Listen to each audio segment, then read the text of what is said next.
Hello,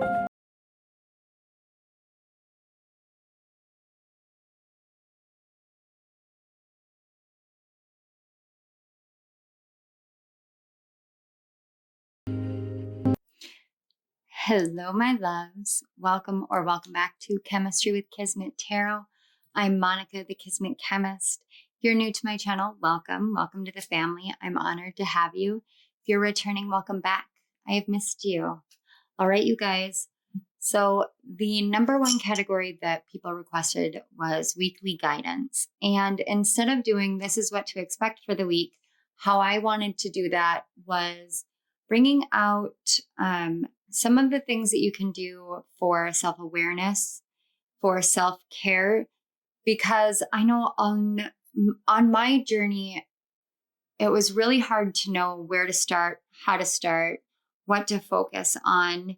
And I kind of had to go based off of whatever my guides showed me and nothing beyond that, because I just did not have a lot of guidance to get myself started, to know where to start my healing. And back in 2021, I want to say it was June of 2021, perhaps July, I published my second book, and it's called And What If? And it's Concepts Challenging the Norm. It's a really short read, really short book, but each chapter is a different what if question, and it serves to challenge the preconceived notions and the structured mentality surrounding certain topics in life, and then gives different steps to challenging those things. If you guys are interested in the book, it is linked in the description box under my Amazon author page, so you guys can check that out. But after that, I made this fun little what if jar. And if you guys caught the community page, my brain just like shut off completely. If you guys caught the community page for my channel on Saturday, I premiered the jar with the thumbnail for this reading, as well as asked you guys to contribute what if questions. If you missed that and you have some what if questions, you can either go to that post or you can put them in the comment section below. I'll add them to the jar along with your channel name so that it can be tagged. But with that, let's find out what our what if question is going to be this week. Okay. I've got this one hanging out, and then the other ones were all just kind of stuck together. So it says, what if you could connect to your spirit guides? And I know it's kind of faint because it literally sat in the sun. But it does say, what if you could connect to your spirit guides?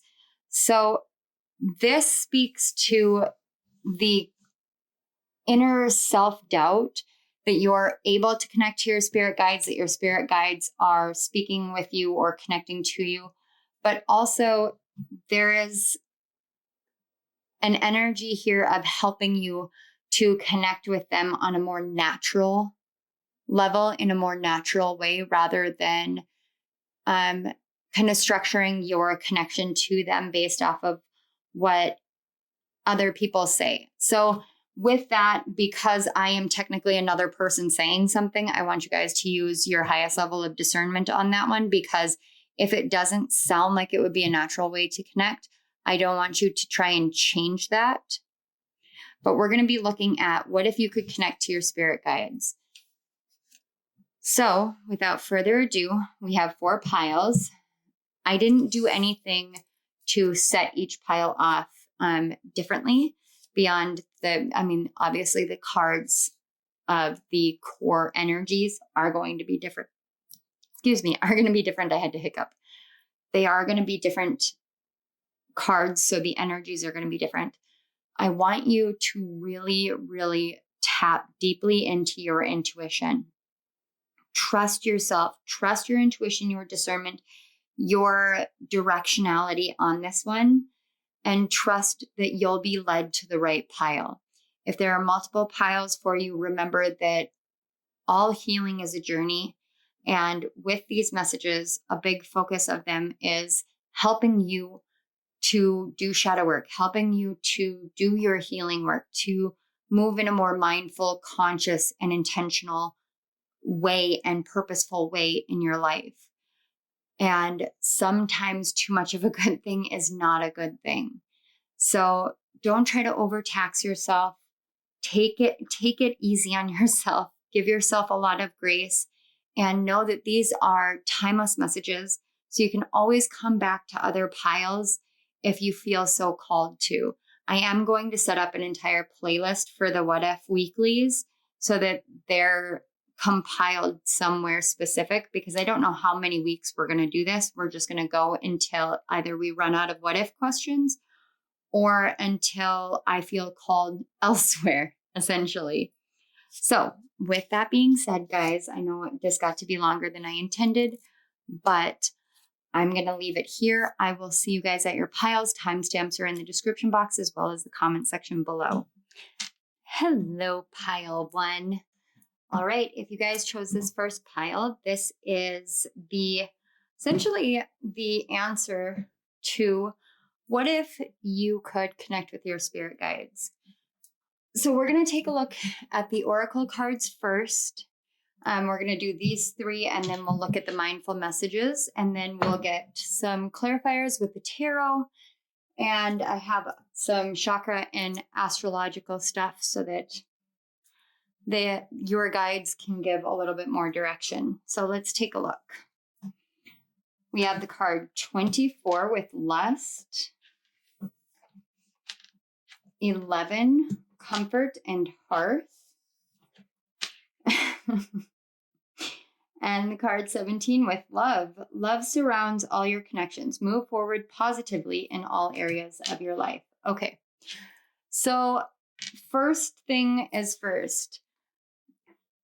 There is an energy here of your guides saying, would you recognize the difference between desire that's based off lust, that's based off of a lack mentality that fuels something that you want versus desiring something because it comes from the heart, it comes from the soul, a soul-based desire. Your spirit guides want you to know that Spirit, can you help me explain this in a kind of softer way? Okay, I have to say trigger warning here. 3, 2, 1. There are moments in our life in which we may feel a sense of lack somewhere within ourselves. And when we do that, we try to fill a perception of a hole that we contain within ourselves, like some sort of missing something, missing piece, missing something, and we try to fill it with something else. Pile one, your guides have a kind of tough love point that they want to make with you, and that is one of the reasons why you may feel as though it is a challenge to connect to them from time to time is because you're seeking fulfillment in a way that isn't genuine. It's not from the heart. It's not from a pure desire for connection to them, but a desire to connect to them based off of what they can give you, or a sense of power that you'll feel being able to connect to them, or even just not feeling lonely and not feeling alone anymore.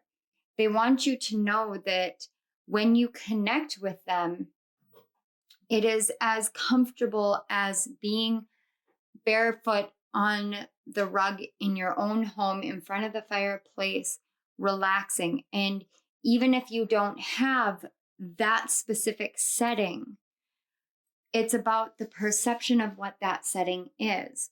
So in today's world, we perceive certain things as luxurious, as comforting, as homey, and not in like a homely way. So it's kind of like derogatory, but in a way that you would feel safe, you would feel protected. Sometimes we can move in the wrong state because we see something that someone else has and we want to do it that way, but it's not right for us because it's not coming from a genuine place. It's coming from a feeling as though we are lacking, as though we are not enough. And your guides want you to know that you genuinely can connect to them very, very easily. But your connection, in particular, you, Pile, when your connection to your guides begins in the heart space. I think a lot of you do a lot of sacral connection with your guides, and that is emotional based. It can be sexual based. So you may study sacred sexuality, you may study Tantra. And I'm not saying that that's a negative thing, but there's a calling to balance that area with your heart space to kind of purify the intention moving into the connection. With this lust and love, it's about discernment as well, because your guides are not going to make you fight in and fuel this dog eat dog energy, versus what they actually want to show you is what it's like to take a step back from that hustle and bustle, to take a step back from that kind of instant gratification and trigger warning again, 3, 2, 1, addictive life, and to move out of that so that you're not trying to always fill and fill and fill and find the next thing and the next place and the next area of your life in which you can hopefully find some sense of wholeness within yourself based off of what you're doing exteriorly or how you're connecting exteriorly. Your guides want you to know that it's not about what if you could connect to them, but what if you could understand the nature of how you connect with them in a pure way, in an authentic way. And this is something that goes all the way back to when you were a child. It was a natural thing for you as a child. So as a child, you naturally moved from the heart.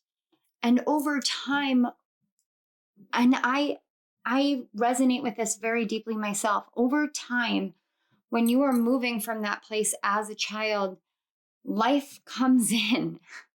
Life comes in and it hits you and it smacks you down and you have to adjust and adapt. But in environments that make it hard to thrive, you as a child even, and I believe that we're children even after we leave our parents' house, even after we turn 18, we're children until we come into a state of conscious awareness of our life, of ourselves, of our emotions, and we make more conscious and aware decisions, purposeful, intentional decisions in our life.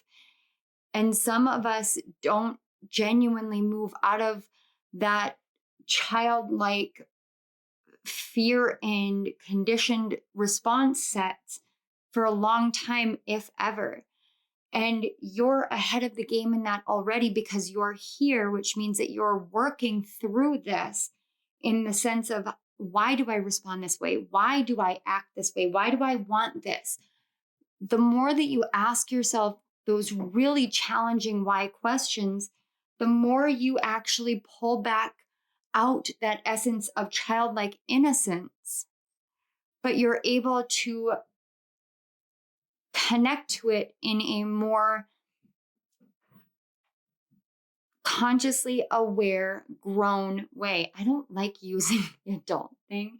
Maybe it's just because I prefer living in my childlike existence. But throughout your life, you may have struggled because of the ways in which you were conditioned to believe You had to respond to certain things. For me, I grew up in a very small town, and in a small town, and especially a small town in North Dakota, and I'm sure that this is kind of a universal small town thing, because it's a saying, small towns, small minds. I grew up in a very small town, and I moved there in first grade. So I didn't go to kindergarten with my class. I started in first grade, which means that I didn't start with everybody else. I came in later. And even though I was related to half my class, which is sad, but we had a class of like 7. Even though I was related to half the class, and I was related to people with the right last name and, all of that, my mom married someone who was from another state, and she married in another state. I was born in another state. I learned to talk on the East Coast. So when I moved to North Dakota, I spoke differently than everybody around me. I experienced different things growing up from what they did. I didn't experience a small town life. I experienced a big city life. I grew up in Derry, New Hampshire, and Manchester, New Hampshire. And so I was used to the big city life, even though we lived on a cul-de-sac and it was like a little community within it. I still went to a church with thousands of people. It was huge. I had a completely different perspective and a different way of operating than what I was used to. So I didn't have the right last name. My family didn't come from a lot of money, so I didn't have the right name brand clothing.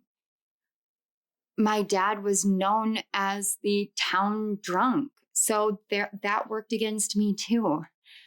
I had all of these kind of strikes against me as a kid, and because of that, I was constantly trying to change myself to fit within a standard. And we learn these things as kids, and that's where this lust comes in, because we want the things that other people have. And why do we want the things that other people have, or we want to do the things that other people are doing that are maybe not necessarily what we're called to do? We do that and we desire that from a place of fear, and that fear is contained within the sacral chakra. And so your guides are letting you know that right now, this week, a really good thing for you to do to focus on connecting with them is to do guided work, whether you use like chakra videos, or you do like your own style of visualization. I'm actually seeing like someone sitting down and picturing themselves in like a grove in the middle of a forest, just surrounded by green, in order to get in touch with the heart. And that's really what they're calling for you this week to do, to help you connect to yourself first, so that you can connect with them from a pure place, from the hearth, from the heart, from the home within yourself. So let's see the mindful messages they have for you. I love this. They have gratitude. And look, it's literally like holding the hands out for the heart. I love acknowledging all the little things I am grateful for. No matter what I have going on, I always have things to be thankful for. Whenever I am feeling upset, I can fill up a page with the things I appreciate. This begins to shift my mood and focus onto that which brings me joy. All right. And then we have morning rituals. In the mornings, I will take time to tune into myself to set high vibrational rituals that will help me lead a good day. I pay attention to the morning habits that don't serve me and change them for the ones that do. So your guides are letting you know right here that one thing that will help you with connecting to them throughout this week, and maybe this is something that you can look at as like, if I do this X amount of time, so if I do this every day for the next however time, I know they say if you do something 21 times in a row, it becomes a habit. Not true. Not true. Not true. I did a 21-day meditation challenge, and I did it. I was meticulous about it. It did not become a habit. It just was what it was. It has to be a desire that comes from the heart for it to be that way. But they're suggesting that you make a morning ritual surrounding being grateful. Wake up in the morning and the first thing that you think of before you even open your eyes, before you roll out of bed, I am so grateful for the air in my lungs. I am so grateful for having had a night's rest, even if it wasn't completely restful. Be grateful that you were able to sleep, that you have a bed to sleep on, that you were able to dream, that you were able to wake up the next morning. Be grateful for every tiny little thing. I am grateful that I am able to get out of bed. I am grateful that I am able to get dressed with clean clothes. I am grateful that I'm able, and you build on that and you make that a daily ritual. And that starts your day off feeling grateful. A really great thing that you can do is wake up and say, I am grateful that I have loving guides. I am grateful that I can connect with my guides, because you're training yourself to live in that innocent, grateful, loving state that you were in when you were a child. I'll be right back, guys. I'm going to let Willow out and then we'll get into the tarot cards. All right, my loves. Thank you so much. Like I always say that to you guys. I am really grateful that you guys are so understanding when it comes to the fact that I'm like, I got to pause, let the dogs out. I got to pause. My kids are home. I got to I know there are some people that I have dealt with that don't understand that I'm a mom. I'm a dog mom. Like I work from home, and because of that, there's going to be some background noise from time to time, or I'm going to need to take a break and go do these things. But I have never once gotten a complaint on this channel. I have never once had you guys be like, that's ridiculous. You're disrespectful or anything like that. And I am deeply grateful for you guys, for the amount of grace that you give me, for the chaos that I live in. And that now we're right back where we are. This gratitude thing, I say thank you so many times during my readings, and it's always genuine. And even if it doesn't seem like it at times, it really is. So let's find out, what more do your guides want you to focus on this week? Yes. Oh, we have the 10 of Cups and the 8 of Wands. Okay. Actually, they want those switched around, because you see this 8 of Wands, it's aiming at comfort and hearth. And right underneath that, you have the 10 of Cups, and you've got these two people looking at each other, and they're putting their hands up to each other. And this deck is the New Chapter Tarot by Catherine Briggs. And this deck was inspired by her whole life changing. And when her whole life changed, she was living in Scotland, and she was going through a divorce, and she knew she would have to move back to the States, which she didn't want to do. She'd have to move back to the small town that she grew up in, which she also didn't want to do. But when she did, she came back together with someone that she had grown up with, and the difference in time was enough for them to see each other in a brand new light. Sometimes we need that growth that happens when we leave, so that when we come back to ourselves, when we come back to some part of our childhood, even if it's just in a hindsight review kind of way, we find the joy and the happiness and the healing. We find the comfort and we find home.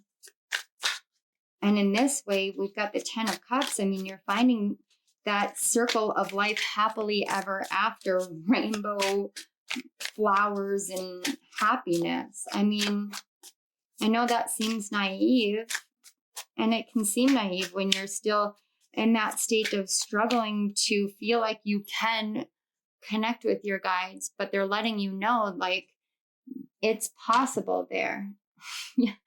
Wow, you guys, your guides really, really want to connect with you. It will definitely help you understand how fulfilled and abundant and joyful your life is meant to be.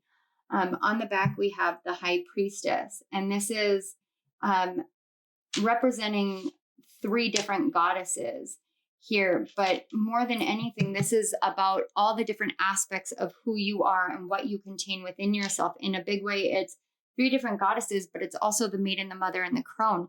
It's understanding that we go through these cycles in life, and we go through them so that we can learn a new way of growing, and your guides are trying to help you learn a new direction of connection and growth. And in a big way, it's helping you be really grateful, but grateful for what you contain within yourself. Grateful for the joy that you can find internally, the joy and the abundance that you can find within yourself. Yes, life is a challenge from time to time. Yes, things really are harder than they seem. But this week, the work that you're being asked to do is to tap into a part of yourself that is contained within your heart space and held dearly. It's like I'm seeing like an inner child in this beautiful rainbow bubble of protection and love, just holding in their hand, just holding this light, waiting for you to accept this part of who you are.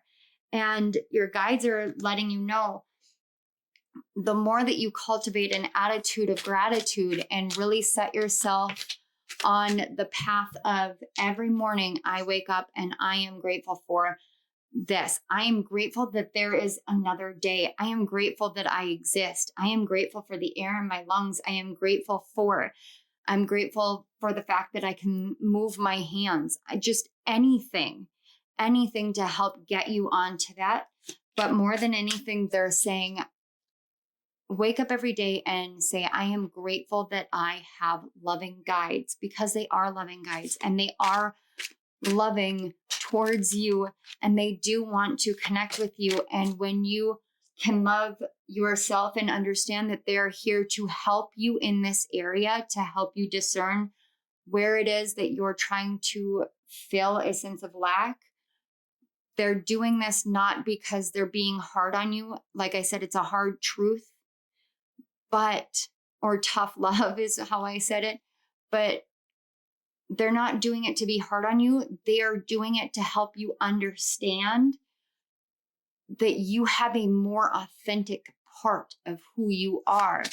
And that part of you is yearning to be loved, but it's yearning to be loved by you. It's like your inner child is yearning for you to love yourself first, so that this lust doesn't keep repeating itself in a multitude of different ways. So you stop seeking outside of yourself for something that is meant to be fulfilled from within. You have such a beautiful inner child, pile one. All right, let's see. What chakras does pile one have being focused on this week? I love this. We have the third eye chakra, which is, I always associate the high priestess with the third eye. It says this chakra is located in the space between the eyebrows. This chakra is closely associated with the pituitary gland, eyes, ears, nose, nervous system, and the brain. Okay.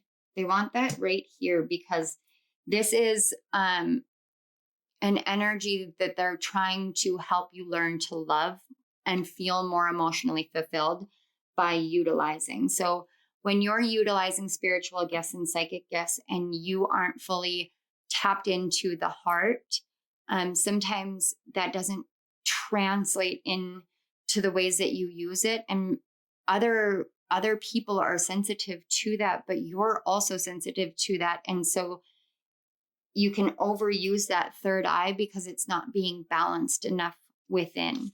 Then we have throat chakra, and this is throat chakra affirmations. I listen to my body and my feelings to know what my truth is. This is exactly what I was saying right here. This is asking you to understand your own truth. And when you listen to what your body is telling you, especially when you're utilizing the third eye and your psychic gifts, when you listen to what your body is telling you your truth is, then you are less apt to veer towards, well, what is going to do instant gratification? What is going to fill this void? You won't be feeling that void. And then, of course, we have the sacral chakra, which I picked up with this. And we have sacral chakra affirmations. I am radiant, beautiful, creative, and enjoy a healthy and passionate life. I love that. Love, love, love that. And on the bottom, the root chakra with affirmations. I am nourished and supported by Mother Earth. So these affirmations are actually going to help you with feeling very grounded and emotionally centered, feeling very balanced and able to speak your truth. But what is the center point for these, even though the solar plexus is still in there? Actually, the two in the center between these four chakras is the solar plexus and the heart. And when the heart space is opened, we move from a personal empowerment. I mean, we literally have them right here on this High Priestess card. There is a hyper emphasis right now on these energies for you. All right. Spirit guides for pile 1. For this weekly guidance, what astrological energies can they work with to help them with connecting more? Okay, this is a brand new deck, so the cards are kind of sticky. So I'm trying to get just 3 cards, Spirit and Guides. Okay, those want to be out. So however many it is, we're going to take it because they flipped over. On the back, we have Saturn, discipline, obstacles, and boundaries. Saturn right now is speaking more so to me about these morning rituals rather than obstacles. Saturn is saying, Saturn is about to move into the sign of Pisces. And so there's a lot of call for being more disciplined in self-love versus giving to other people. It's learning the lesson of being overly empathetic and self-sacrificial when it comes to how we love another person versus how we love ourselves, because that is toggling that dangerous line between love and lust. So what we have here, we have a quincunx, and that is a minor aspect, and it says dissonance, adjustment, and discord. To me, a quincunx is asking for more flexibility. It's asking us to realize that this is part of learning what it's like to flow easily with other energies, is learning how to be flexible and learning how to compromise. In a way, it's learning to be more flexible with how you view yourself and how you open yourself up willingly to your guides.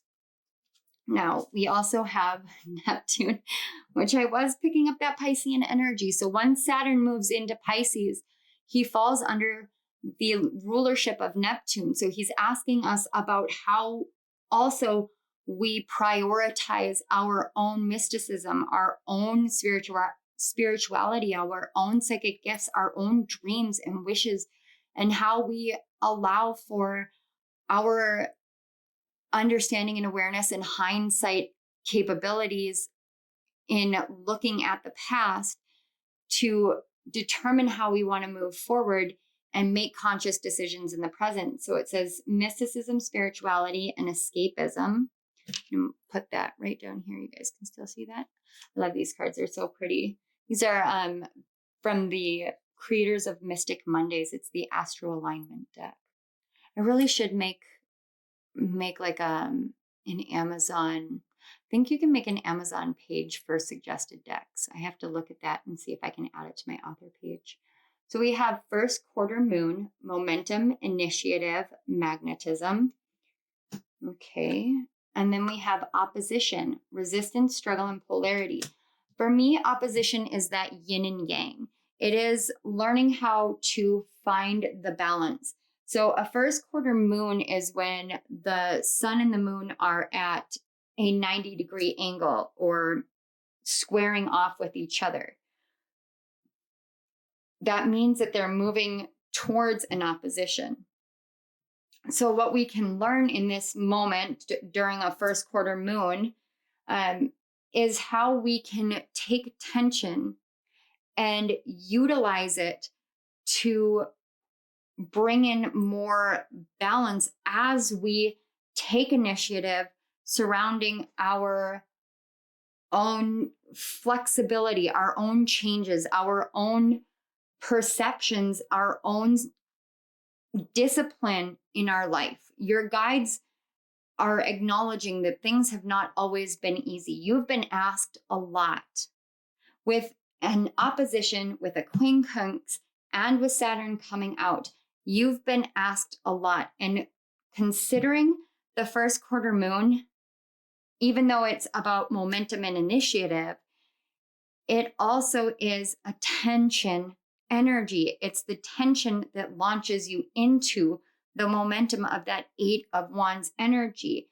So the tension that you're feeling between your sacral chakra and your heart chakra, that tension that you're feeling is asking you to bring more balance into how you love and ground yourself versus how you utilize your gifts to help others. And your guides want you to know that it's okay for you to spend more time connecting to yourself, because as you do that, it gives you more time to connect with them. And the dissonance that you feel becomes the momentum point to balance the yin and yang, to balance the mysticism with the discipline, to balance the dreamy, flowy energy with practicality so that you can continue moving forward, but you're doing it in a way that you know that you are a whole, healed, loved, and loving individual, and you don't continue to project a sense of lack without realizing you're projecting the sense of lack. So this is surrounding, what if you could connect with your guides? Your guides are some of the easiest connections I have had. The struggle is within the heart space right now. And that's likely because you're going through something that is challenging your sense of security and safety. Because when the root chakra is in this shadow position, along with the high priestess and Saturn, these are all shadow positioned energies. That's telling me that there's something challenging your sense of inner safety. And your guides want you to remember your growth, remember your joy, remember moving from a state of love so that you welcome in wholeness and love because you have found it internally. You have found your comfort within the heart space or the hearth of your life. And before I close it, I did want to mention with this hearth card, one of the things that is coming through really strongly is Vesta. So you can go to astro-seek.com or astro.com.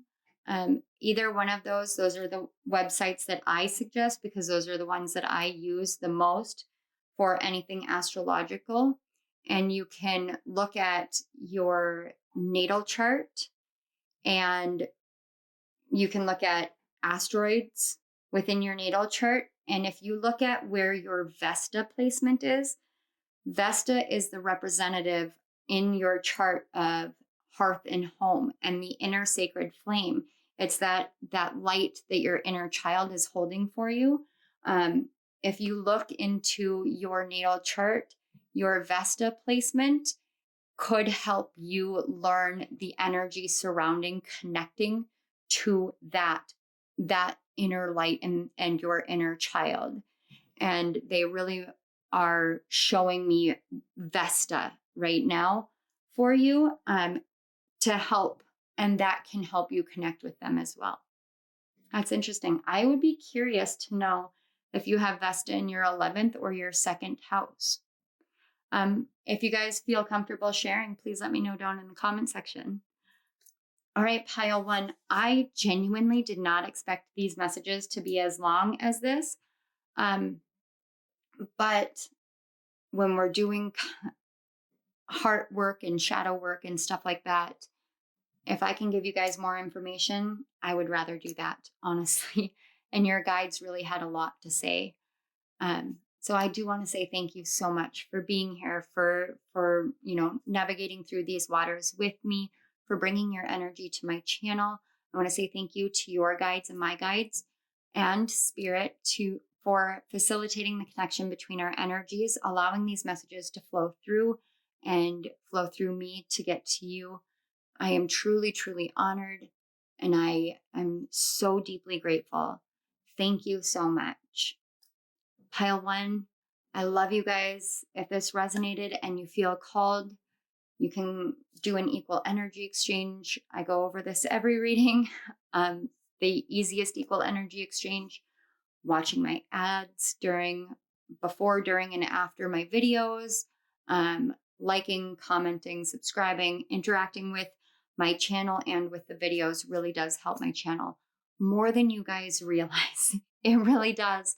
But it also helps to build the rapport between you and I so that your energy and my energy meld well together and we're able to really collaborate with these readings. And that's how I view what we do here together. Even though I'm the one doing the reading, I do genuinely see it as a collaboration because I learn from you guys as well.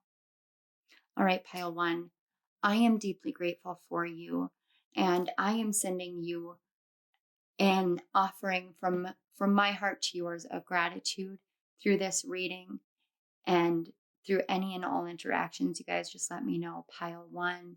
And I love you guys. I will see you at my next reading. Thank you again. Bye. Hello, pile 2.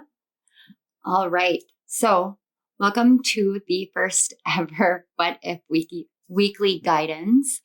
And this message, if you guys skip the intro, this message is geared toward helping you with self-awareness work, with self-love work, with shadow work, and it's surrounding those what if questions that we ask ourselves when a lot of doubt comes in. And this week's what if question is, what if you could connect to your guides? So what I'm going to start with are the center 3 oracle cards, and then we'll get the mindful messages. Then I have some tarot, some chakra cards, and some astrological cards so that we can just get a little bit more information. This is an experimentation. And so I'm hoping that this helps. I'm hoping that this really aids you guys in your own personal growth journey. And I hope that you guys give me some feedback so that we can figure out if this works, if there's another format you guys want to use, and so on and so forth. So with all that being said, let's get a look at your oracle cards first. So we have card number 12 with conclusion. Wow, starting off strong. We have chapter 1 and then the end. And I just heard the shortest story in history. You guys have some funny guides.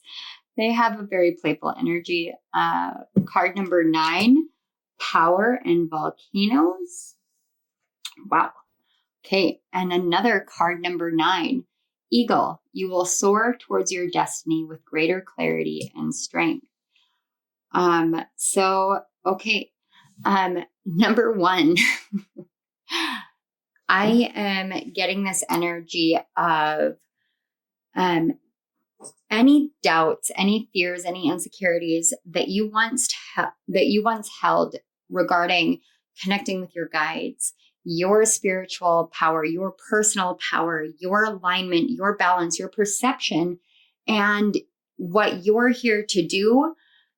It's kind of this energy of massive confirmation more than anything that I feel coming in of like, yeah, you've closed this chapter. I just heard close the door and locked it, threw away the key, walked away. I actually saw someone with like a key throwing it into a river or ocean or something, just a body of water, just like on a bridge, throwing it into the body of water and like I'm getting this kind of energy now, and it's kind of like good riddance. So for your weekly guidance, what if you could connect to your spirit guides? There's kind of this energy of, I almost feel like I don't need to tell you what it would be like. It would be like all of a sudden your awareness of yourself and your personal power just kind of explodes into all aspects of your life.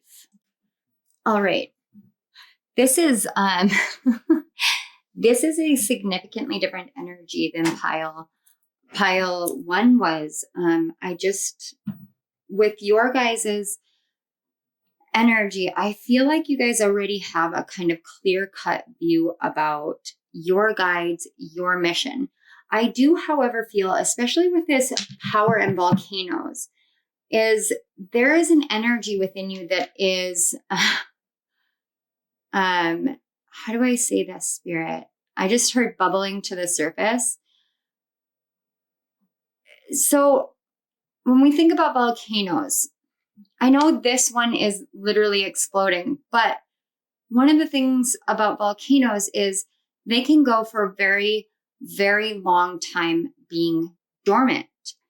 And when they're in dormancy, and I don't know this scientifically, I'm trying to explain this how Spirit is showing me to help you understand something within you here that your guides want you to be aware of. So use the volcano analogy for something within you that has been lying dormant, but the dormancy has created an occlusion. That's interesting. Okay, so the dormancy itself is it's a slumbering clarity, is what I'm hearing. Slumbering clarity. It's like I'm seeing like I'm seeing like, you know, the 7 dwarves and how their beds had their names on them.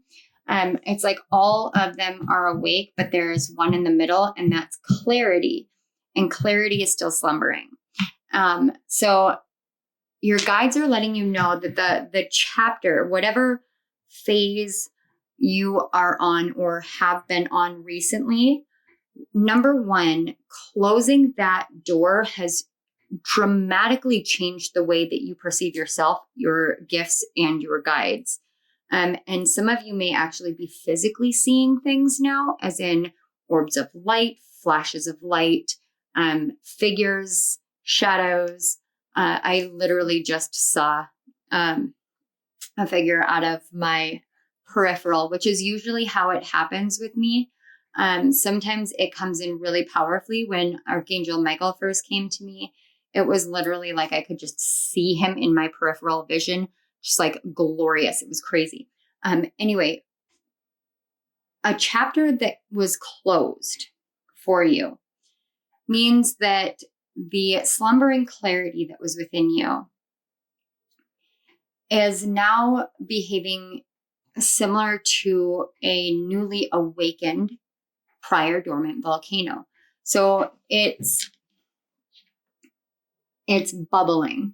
It's kind of, now I'm seeing like a cauldron over fire, and you've got water in there. And before the fire is lit, the water is still, the hearth is cold, and the wood is there. It's just there. Now you've lit the fire underneath it.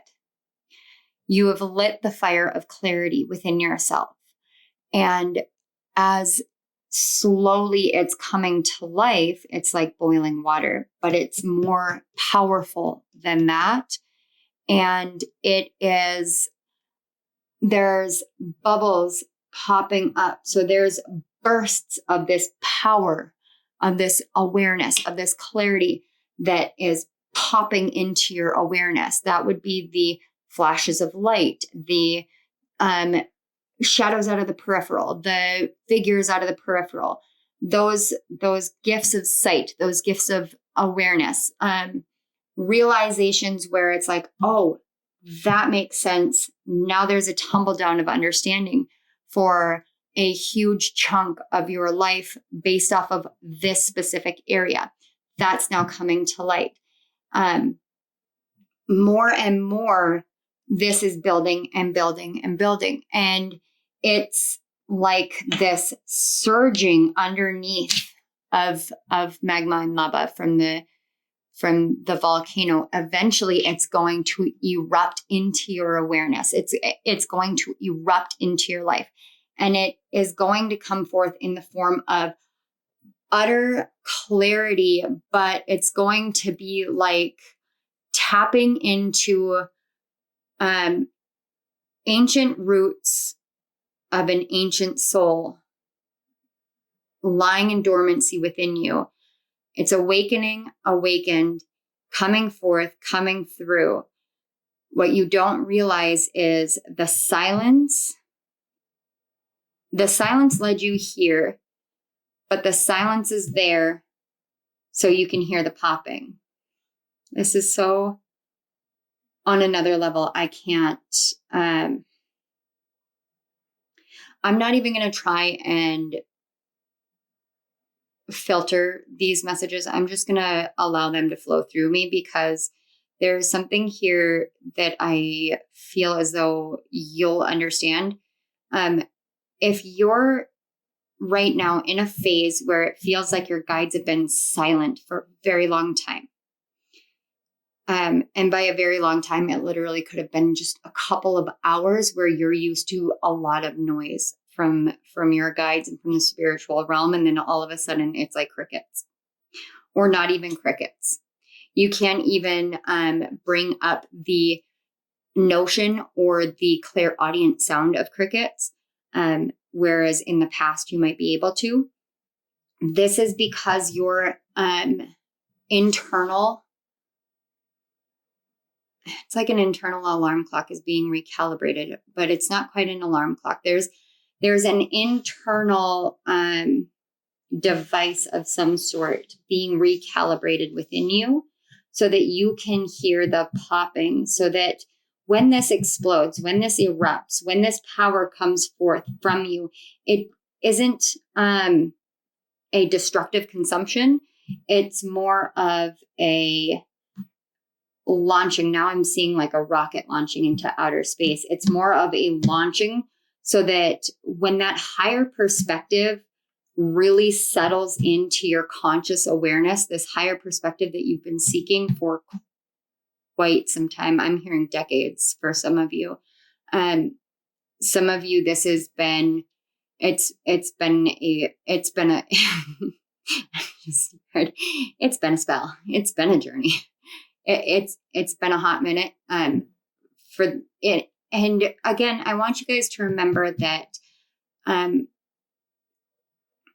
impact and emotionality in these terms is perception based, and perception is based off of the beholder of the specific perspective.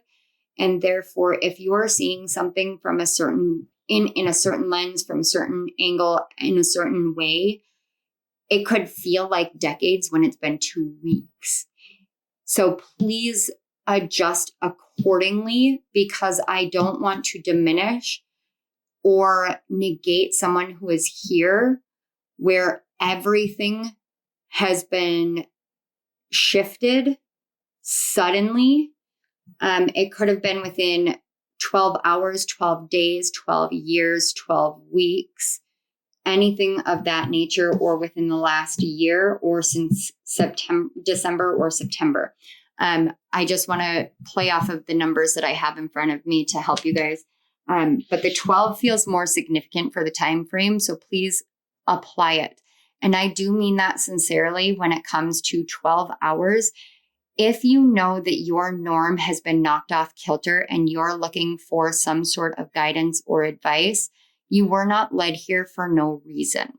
So when I say that this has been decades, 12 hours for someone who is used to noise, like chatter in the spiritual realm, when you're used to that for a long duration of time and it suddenly goes silent, even for 12 minutes, it can throw you off emotionally and all the way down to your root. I'm seeing it's like it can actually send reverberations down to your feet chakra, So if you're having tingling in the bottom of your feet, that's because this situation of silence is making you feel a bit like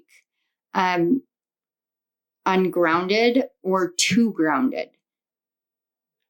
And it's almost as though you feel ungrounded or too grounded without any in between, but also being both at the same time.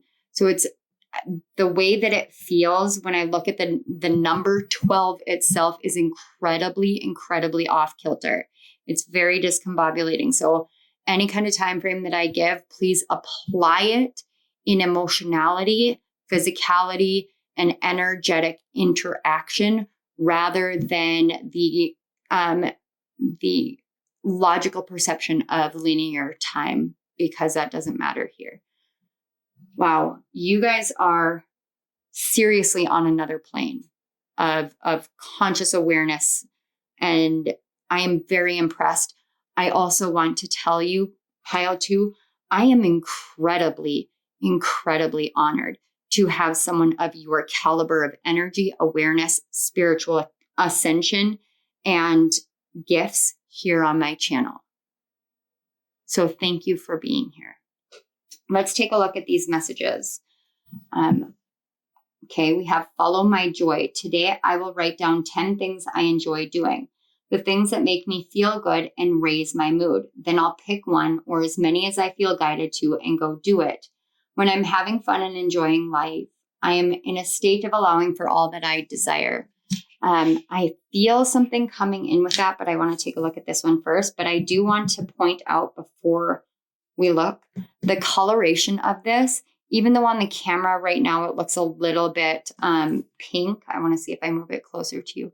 It is more of a deep wine red, and that is a color that I associate with the feet chakra more so than anything else, because the deeper we get to that earth star chakra, the more it moves towards brown. In my calibration of chakras, I always associate the earth star chakra with brown because I associate the color brown with earth itself.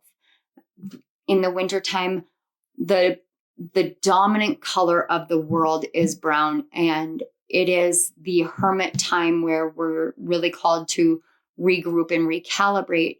We're surrounded by the energy of the earth star chakra in the barrenness of the trees to remind us of the cycles of everything, so that we don't get too off kilter in negative mindsets or emotionality during changes, and especially cyclical changes or ending of some sort of massive chapter or cycle of your life, and for you in particular, your soul's journey. Wow. Okay. Whoa, guys, I have never seen this card in this deck. And I want to hyperemphasize that because this is one of my favorite decks. I never did a individual card cipher, or why did I say cipher? Okay. Download from that. I have to go with this download before. The reason why the word cipher came through is because of the movie The Matrix. Cypher breaks out of the Matrix, but realizes that he would rather live within the illusion. And in order to return back to the Matrix, it's like making a deal with the devil. He actually sacrifices the people that saved him, that love him. Sometimes when we get out of the quote unquote Matrix, we get out of that conditioned mindset, that monotonous lifestyle. We get out of what we perceive to be reality to see the higher picture, to see the truth. We have an innate, instinctual, automatic urge to go back in. And that is why they want you to be able to hear the bubbling, because a lot of this is very similar to like Neo coming out of the Matrix, where there's a slight bit of disbelief or a lot of disbelief, a lot of doubt surrounding this as a possibility. And it is ready to erupt within your life. This reality shift, this awareness shift is ready to erupt into your life. And so the silence of it is there for you to hear it building, so that it isn't something that sends you into that spiral like cipher. Because sometimes when you are in that fear state of, I just want to go back to the illusion because the reality is harder than I thought it would be, and we're not able to see that elevated, joyful perspective, we can do things that impact us on a soul level that we'll have to recover from. And sometimes no matter how much we work at it in the current life, we can't ameliorate the damage done to the soul in a single lifetime, and it will require more. And your guides don't want that for you, because this cycle has been a really, really long time coming. And that is why the number 12 feels so long to me. It feels strenuous, arduous. It feels like it has been a journey for you and your guides to close this cycle finally. It may have been multiple lifetimes, like 12 lifetimes, that this cycle has been trying to close. And so with Cypher coming out, they want you to think about what fear has the propensity to fuel within you when something like this comes out, because fear is destructive power versus love, which is constructive power. It's also deconstructive power. Love can both build up and take down, but when love takes it down gently. It takes it down with intention, with purpose, and not with malice or malcontent. And that's really important right now for you, because on a soul level, there is a shedding. I'm seeing shedding occurring of lifetimes based off of something that you closed up here. Okay. I apologize if you guys can hear the barking. I'm going to pause and actually let Willow out of the office because my husband and son just got home. All right, guys, I apologize for that. David and Cooper just got home, and Cooper has solo day for his cello tomorrow and his birthday party. It's going to be a busy weekend for me. That's why I'm filming this on Friday night instead, so that I can, focus on the family this weekend.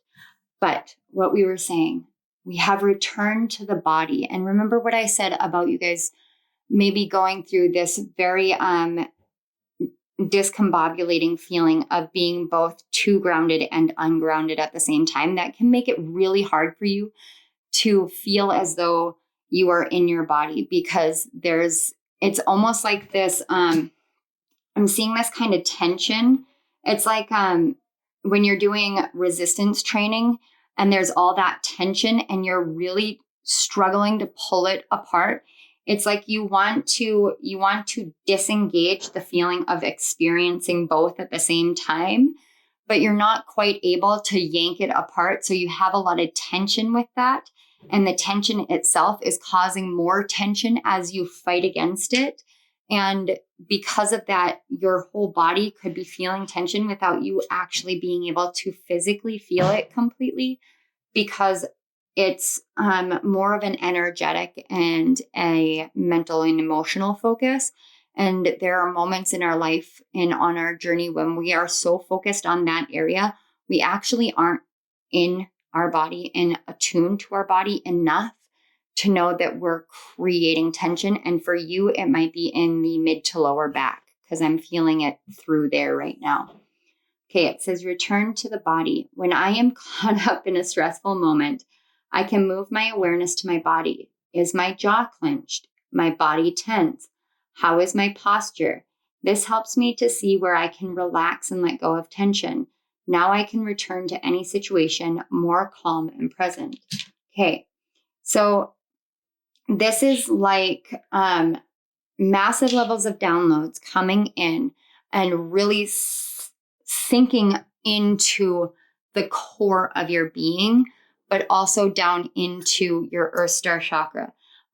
There may be a massive level of anchoring and alignment from your Soul Star chakra all the way down to your Earth Star chakra, with all of the chakras in between. I'm actually seeing like DNA, but in energetic forms. It's like an energetic DNA download coming in, because something got closed. So your guides are letting you know that it's not that you can't connect. It's that right now there's so many things going on, energetic and on a soul level, that they're trying to aid you by being more silent so that you can hear internally what's going on. And internally, it's more than just physicality. It's physicality, but also energetically, and recognizing where the bands are between the energetic body and the physical body right now. The tension bands are what they want you to focus on, because those are the areas of the greatest level of change right now. And as those areas change and transform, more and more of the dormancy awakens and more of that power awakens. And there's this really strong energy of helping you remain calm through this process. I don't know if you guys are Reiki practitioners or you study Reiki. Some of this feels a lot like the upheaval of an attunement. It actually feels a lot like some of the Reiki methods that I've channeled personally, and have been practicing with. And I know with some of the things that I have channeled for myself personally, symbols and methodology and everything that my guides have shown me and taught me, there have been moments where they have stepped back for me to step forward, and a lot of fear can come out, but for you, it's on a different, it's on a different level than traditional Reiki. Even than like Reiki Grandmaster level, because I've been through, as far as level 20 Grandmaster training and attunement. This feels ancient, shamanic, Mayan deeply, and your guides are letting you know right now they want you to know that you can still connect to them, but they want you to get connected more to yourself. These messages, I did not expect them to go the way that they are, but leaving it open and doing the what ifs, this is amazing. I'm not going to lie. All right, so let's get some tarot information. Just guidance moving forward for pile 2. That's too many. That one. Okay, thank you. I'll flip it back over when it comes out. Do some of you live next to Lake Huron? I was looking at the bird and I was like, is that a heron? And then I heard Huron, Huron, Huron. And then I did see somebody throwing something into a body of water. Is there one more in here? Okay. Can we get that one? Okay. Thank you. The cards are sticky, so they were like, we'll let you know. They want me to look at the back of the deck first. Okay, so we have the 8 of discs, or the 8 of pentacles. So this is about the journey. Most of everything that's going on right now is a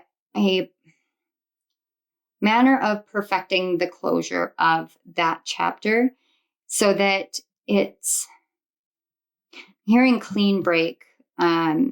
So it's definitive. It's like cauterizing. The 8 of Pentacles here, it feels like you're cauterizing it so that nothing is able to seep through moving forward. I don't know what you guys are closing, but it's huge. Okay. We have the Princess of Discs, the Eight of Wands, and the Four of Wands. Okay. So they want you to know as this closes, there's gonna be this awakening, this kind of youthful, inspirational awakening within you. It's like the inner child of your divine feminine. So your divine feminine inner child is going to be awakening to teach you about the innocence and the purity of receptivity within your physical body. The discs here have everything to do with your physical body. Maybe you guys are doing some sort of new kind of like physical work, physical therapy, combining physical and spiritual, something or other together, some new type of yoga, breath work, something that it feels ancient in a way that the world doesn't know, that wants to be awoken within you. You may resonate with Hecate, because with this Princess of Discs, it almost looks like a train track behind her. And I know that she is the goddess of the crossroads, but she also, she blesses, railroad crossings, and it's a really powerful place. And especially during a new moon or a full moon, to commune with her would be to go to either a railroad crossing where you were underneath the railroad. So it would be like a trestle area, and you're underneath the railroad, or actually standing on the railroad where it crosses, but on a gravel road or dirt road. I don't know why that's significant, but I think somebody might have been asking that.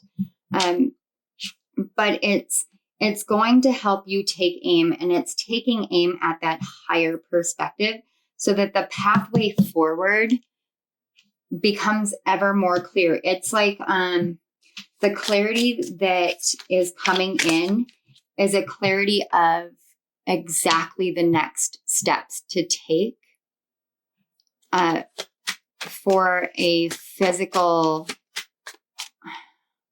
I wanted to say the word altercation, but it stopped and the C fell away, and I heard alteration. And that goes right back to that like energetic DNA elevation, shift, and change. There's something within your auric field that's changing too. Okay. So we've got that one, this one. Okay.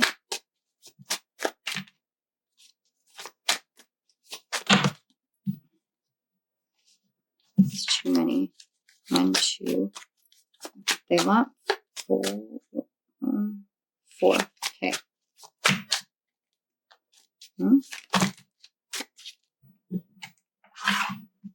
Okay, these 4. Okay. Okay. They asked me to put those back. I didn't even get to look at them. They just were like, no, put them back. Okay. So here's what we have. We have third eye chakra affirmations. My inner eye reflects my inner light.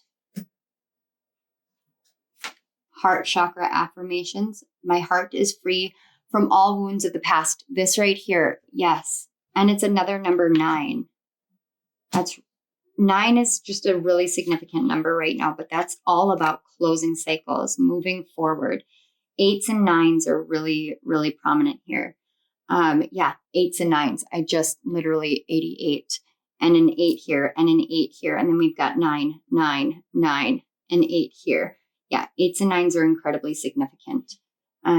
Crown chakra key concepts. It says this chakra's key concepts are enlightenment, consciousness, divine connection, and oneness. Its color is violet and elemental cosmic energy. And the element is cosmic energy, but it's also spirit. It's a circle. It's the circle. It's the disc. You've got to be kidding me. All right, grounding the chakras.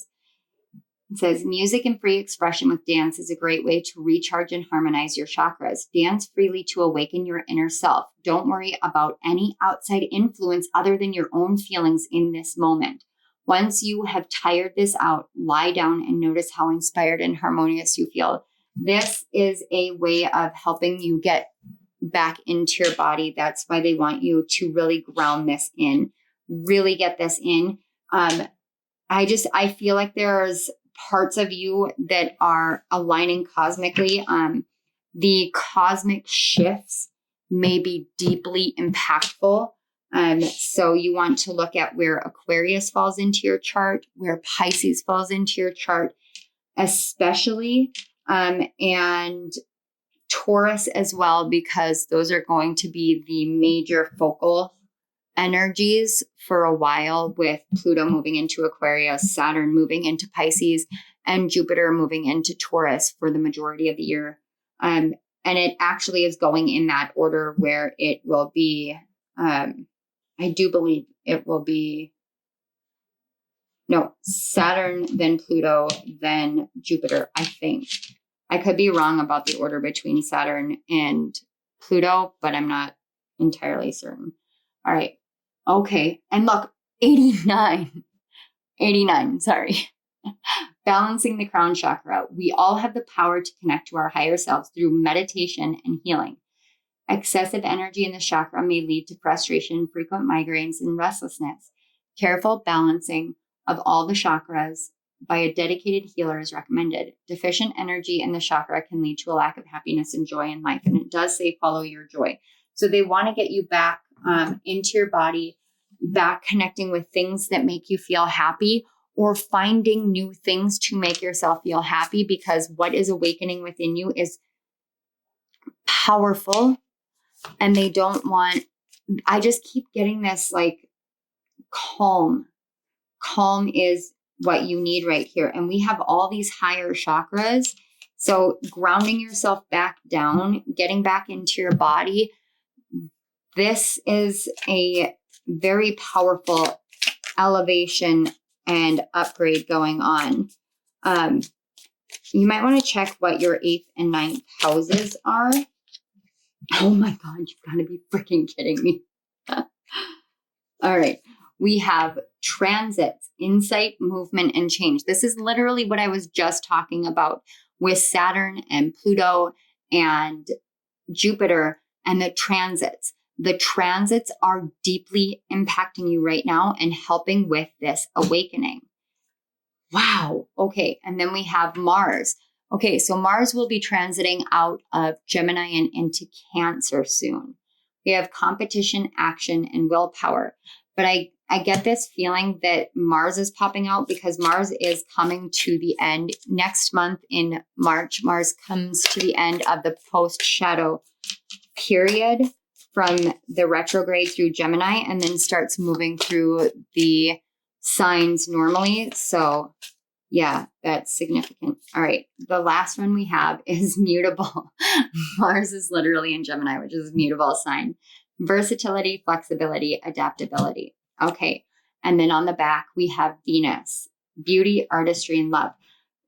Venus and Mars are counterbalances within the charts. So with both of them in mutable signs, because Mars is in Gemini, Venus is in Pisces, both of them being immutable signs with the transits going on right now, it is rapidly changing a lot within you. So your guides want you to remember to stay calm, remember to ground yourself, remember that you don't need to take outward action while the silence is here. Allow for the internal to reflect what you need to help heal, to help move forward, to help let go, and to help elevate into a new energy. It's like shifting from the divine masculine to the divine feminine, or vice versa, but it feels a lot like more of your divine feminine is coming online and really coming forth.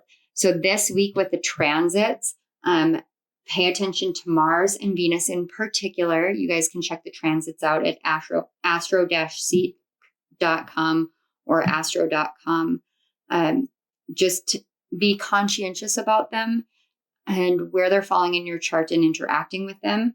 We're still in that mutable energy. We will be for a while through until late March. I think it's March 20th this year, 19th or 20th this year, that we shift into Aries. So this energy throughout the season of Pisces itself is going to be really interacting and changing a lot within you. So the work that they're asking you to do is just really, really getting grounded. It's going to help you to hear yourself first. And as you tap more into that, they're going to help you learn a new way of connecting to them from that internal place that was once dormant and slumbering and is now awakened. Wow. Okay. This is what I have for you, pile 2. This was intense for me. I don't know how you guys feel, but it was very intense for me. And I am very, very, very honored to bring these messages forth for you, to do this reading. And wow, I have so much honor and gratitude, but so much respect for you. Pile 2, from my heart to yours, congratulations. Well done. And thank you for being in the world, but thank you for the work that you're doing for you on a soul level. Even if no one else sees it, I can see it. I can feel it right here. And I am deeply, deeply honored. I am so honored to read this energy. So thank you. I have a lot of respect for you and what you've been doing. So thank you again. Wow, I'm in awe. All right, pile 2. I want to say thank you for being here. Thank you to your guides and my guides for connecting our energies, for bringing you to my channel so that you could receive this message, for allowing me to be the channel for this message. Thank you. Thank you, Spirit. This has been amazing and I'm honored. Thank you.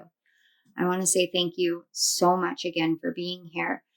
If this resonated and you guys are feeling called to, I would deeply appreciate, but I do not expect an equal energy exchange. Some of the easy ways to do that, watching my ads in the beginning, middle, and whenever they pop up for you guys for my channel, watching the ads is a really great kickback or equal energy exchange. But you can also interact with this video on my channel, subscribing to it, liking the video, commenting down in the comment section below.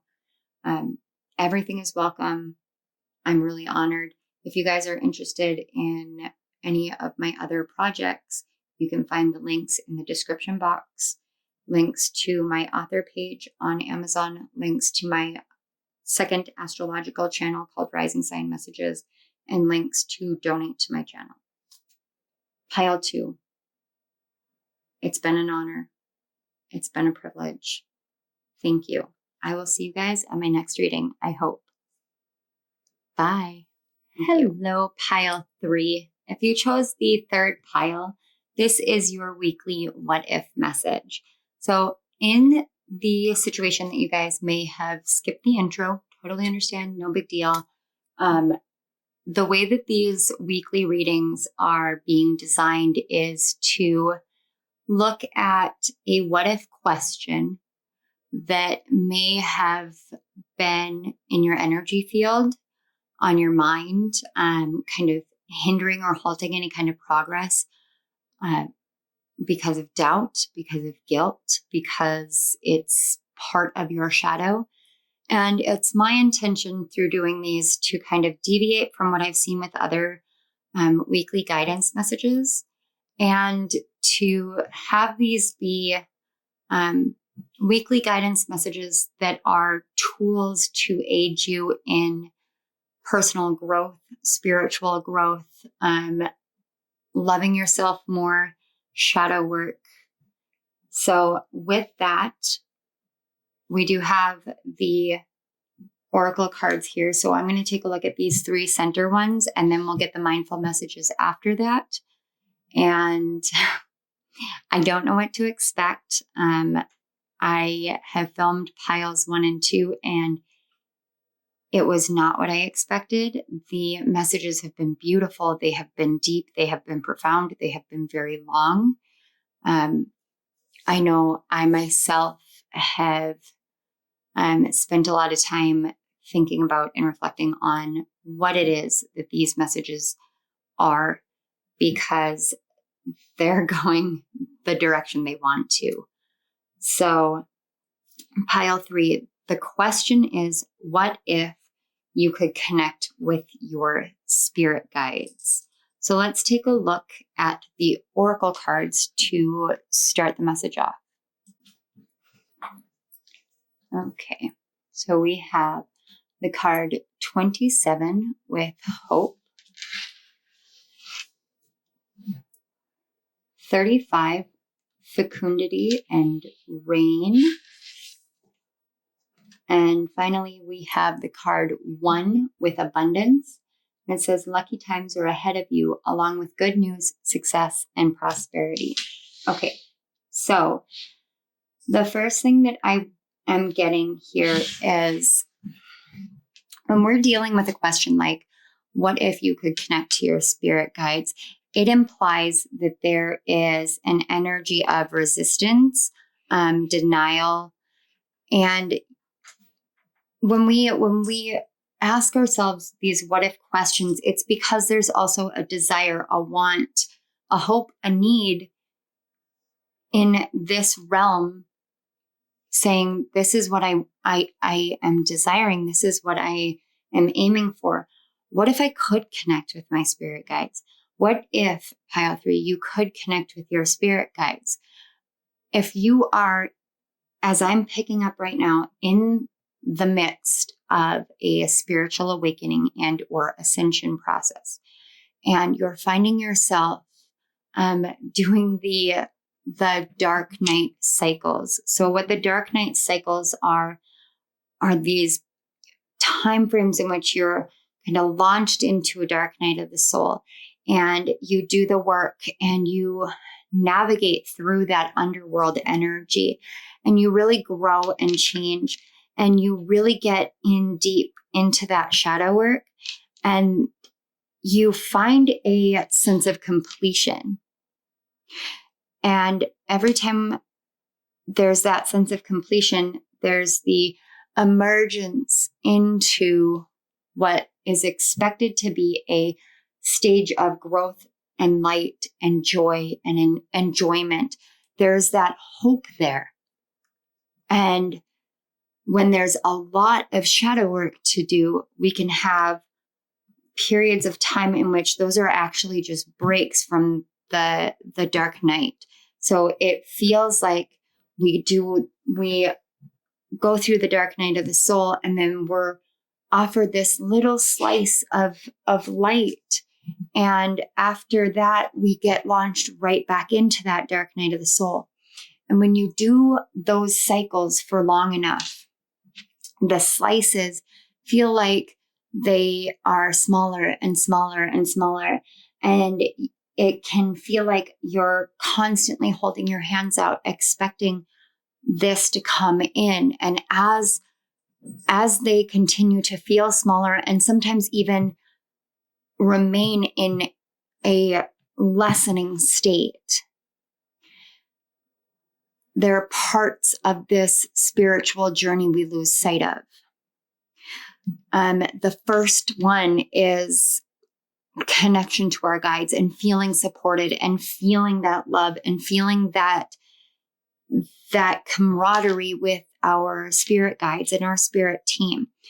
And when we feel like we don't have our guides there to have our back, like they aren't there, they're not helping us, they're not protecting us, we can't connect to them, or we get angry because we're exhausting ourselves with this cycle, with this dark night cycle process. We're getting tired, we want to break, and we can't seem to connect to our guides, or we just don't want to, because we don't want to feel as though there is some sort of expectation to just continue moving forward. It's in that moment that we kind of break with that part of ourselves that each one of us has, which is the eternal optimist. It's that innocent naivety of the inner child or of our childhood selves before the heaviness, before the traumas, before the pains, before the conditioning, that part of us that came into this world as a pure individual. We can lose sight of that. And what we don't realize is we begin to repress that part of ourselves. And because we're repressing that part of ourselves, we're actually prolonging the dark night cycle. And the longer that we prolong this cycle, the longer it feels like we have to find any sense of hope. And so you get to this point in your journey where you've been doing it for so long and it's been so repetitive that it's like, if only I could see my guides, if only I could sit down with them, like sit on a bench, sit at on a beach, sit at my kitchen table with a cup of coffee, just sit down with my guides face to face and have this genuine, real conversation where I say my part, they say their part, but it's all in the physical world and it's all very, very tangible. You get to a point where that becomes the hope, that becomes the focus. And when we start wishing for tangibility when it comes to our guides, there's no fault in it and it's nothing to be ashamed of, but it's a kind of sign of having repressed too much of the inner child. Because when we connect with our guides and it's not tangible, and we move based off of clairsentience, clairaudience, claircognizance, clairvoyance, we move based off of things that there's no way to scientifically prove, but we see something in the tangible world as a result of it. It reminds us that we live in a state of magic, surrounded by magic, and that we contain magic within ourselves. And right now, the energy that I'm feeling and what your guides are showing me is there's almost a hesitancy because you can see a light right now, which means that you're shifting out of the dark. And you can see that light, but it's almost as if you're hovering in that liminal space where it's more shadowy because you can see the light and you can still see the dark that you have just come through. But you are afraid that if you cross that threshold into the light portion, that the time frame is going to be so little that all the magic is going to be taken. And so if you stand at the threshold, if you stand in the liminal, if you stand and you wait and you watch and you see how the light shimmers and comes and kind of pushes the dark back. Right now in this liminal space, what the light is doing is it's reminding you of the magic. And so what if you could connect to your guides? Well, right now there's two energetic camps right now. There's if I could connect to my guides, perhaps they would show me how to remain in the light for longer. Perhaps I could get out of the cycle of dark nights of the soul being so consistent, so ever present, so long, so arduous. Maybe they would show me that I've done enough, that I've worked hard enough, that I'm worthy enough, that they know, that they see. There's that glimmer of hope in this camp. And the other camp sees this camp and they want even just that glimmer, but they keep thinking, what if I connect with my guides and they ask of me deeper healing? They ask of me to go back into the underworld, to go back into the void space, to go back into the darkness, into the dark night of the soul, into my traumas, into my wounds, and into all of the things that I am trying to heal. What if they ask me to go back in, to go back through that journey of healing? And this camp moves one step back from the light, one step further away from even the liminal space and back into the dark night of the soul, because it's become so comfortable. It's become so familiar. And there's this forgetting that happens when you're in that state, this forgetting that the dark night of the soul, it's not meant to be the comfort. It's meant to be the discomfort. It's meant to be the dissonance, because the dissonance is where the growth occurs. So while we go into the dark night of the soul, what we don't realize, because we're going through it, we are navigating in areas where we can't see. And so we're embodying the energy of the bat, and we are holding on to the pieces. We are pulling on the very, very frayed threads of what we have left within ourselves. And we are hoping beyond hope that hope still exists. When we are in these places, what we don't realize as we're in them is that the greatest level of growth is already occurring within ourselves. And we just need to take that one step forward, and that next step forward, and that next step forward. And that's where we're going, and that's what we're doing. So the question of what if you could connect with your guides right now is aiding you in opening back up to hope, because hope is that first step. As you can see with this hope card, it's at night, but the moon is shining. It's not quite full, but it's on its way. And there's sparkles. Perhaps these are fireflies. And I remember as a child, fireflies, you'd want to catch them in your hands. Even driving in your car and hitting fireflies. As a kid, you don't realize, oh, there's a creature, a creation of spirit that is dying right now.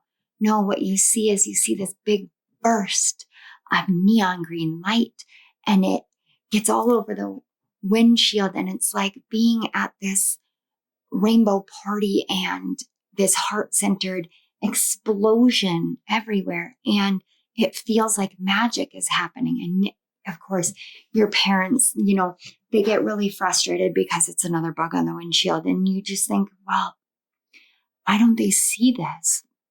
Why don't they see the magic and see the wonder and see the awe of that? It's that part of you right now that your guides are trying to lead you towards. And that part of you is a doorway of hope. You know what you want to be on the other side, but you're afraid. You're afraid because there's still the potential for there to be fallen trees and raging rapids, and you can't see very well in the dark. And so you can see the glimmer, but the fear keeps you from grasping the message from your guides. And with there being two camps, there's dissonance internally, because there's a big part of you that has that major glimmer of hope. And it's sitting right here on the deck, or on the table. It's right here. Your guides are saying this right now through the cards, that the hope is right there. But there's still fear. That second camp just doesn't even want to see it because it's been so long. It's been so tiring.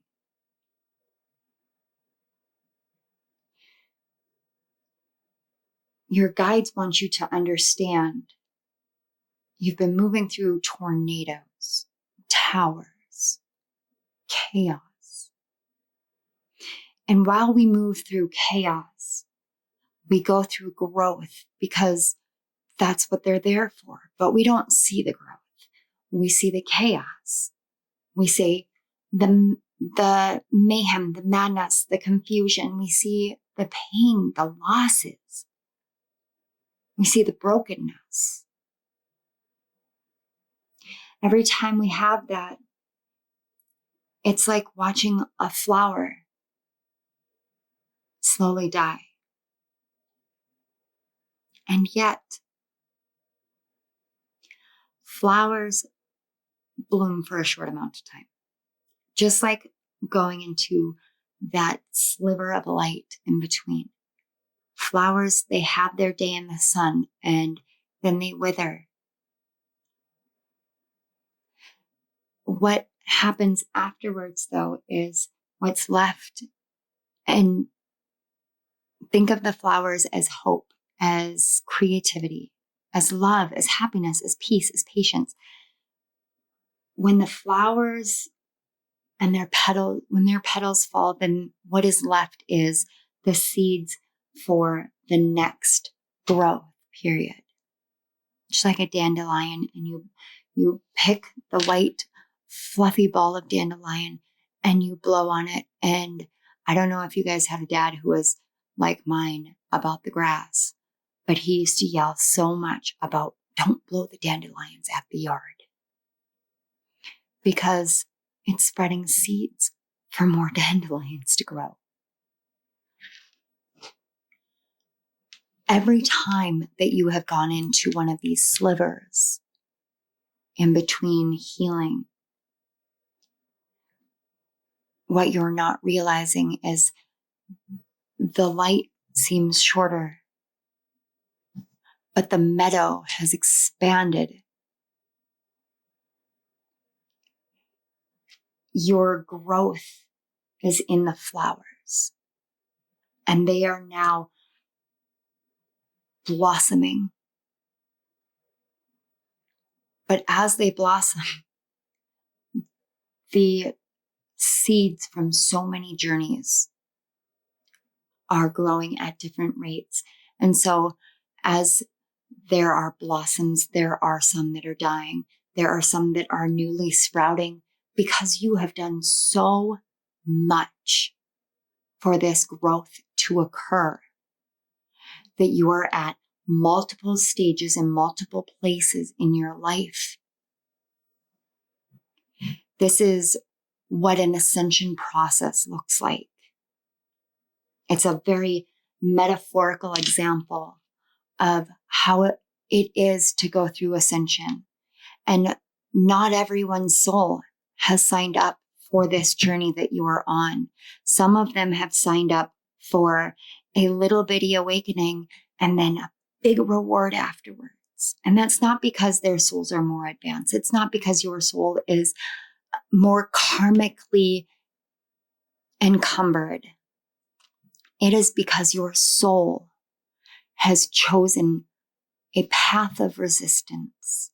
Your soul has chosen a path of trials, of temptations, of trauma, of abuse, of healing, of growth, and of dark nights. Why? Because your soul carries a light brighter than many can fathom.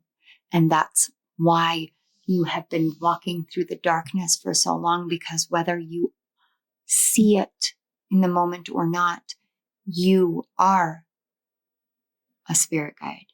You are a light in the darkness. But when you are surrounded by darkness, it's hard to see that you are the light. So every time you step into what you are, it feels much smaller. And that's because you don't see that it is what you are. The question of what if you could connect to your spirit guides right now is asking you to choose if you want to. But the first guide that you're being called to connect to is the one within yourself. It is yourself. It's your inner child. It's you. It's the part of you that no longer wants to be repressed and pushed away. It's the part that believes and perceives magic, that knows that hope exists.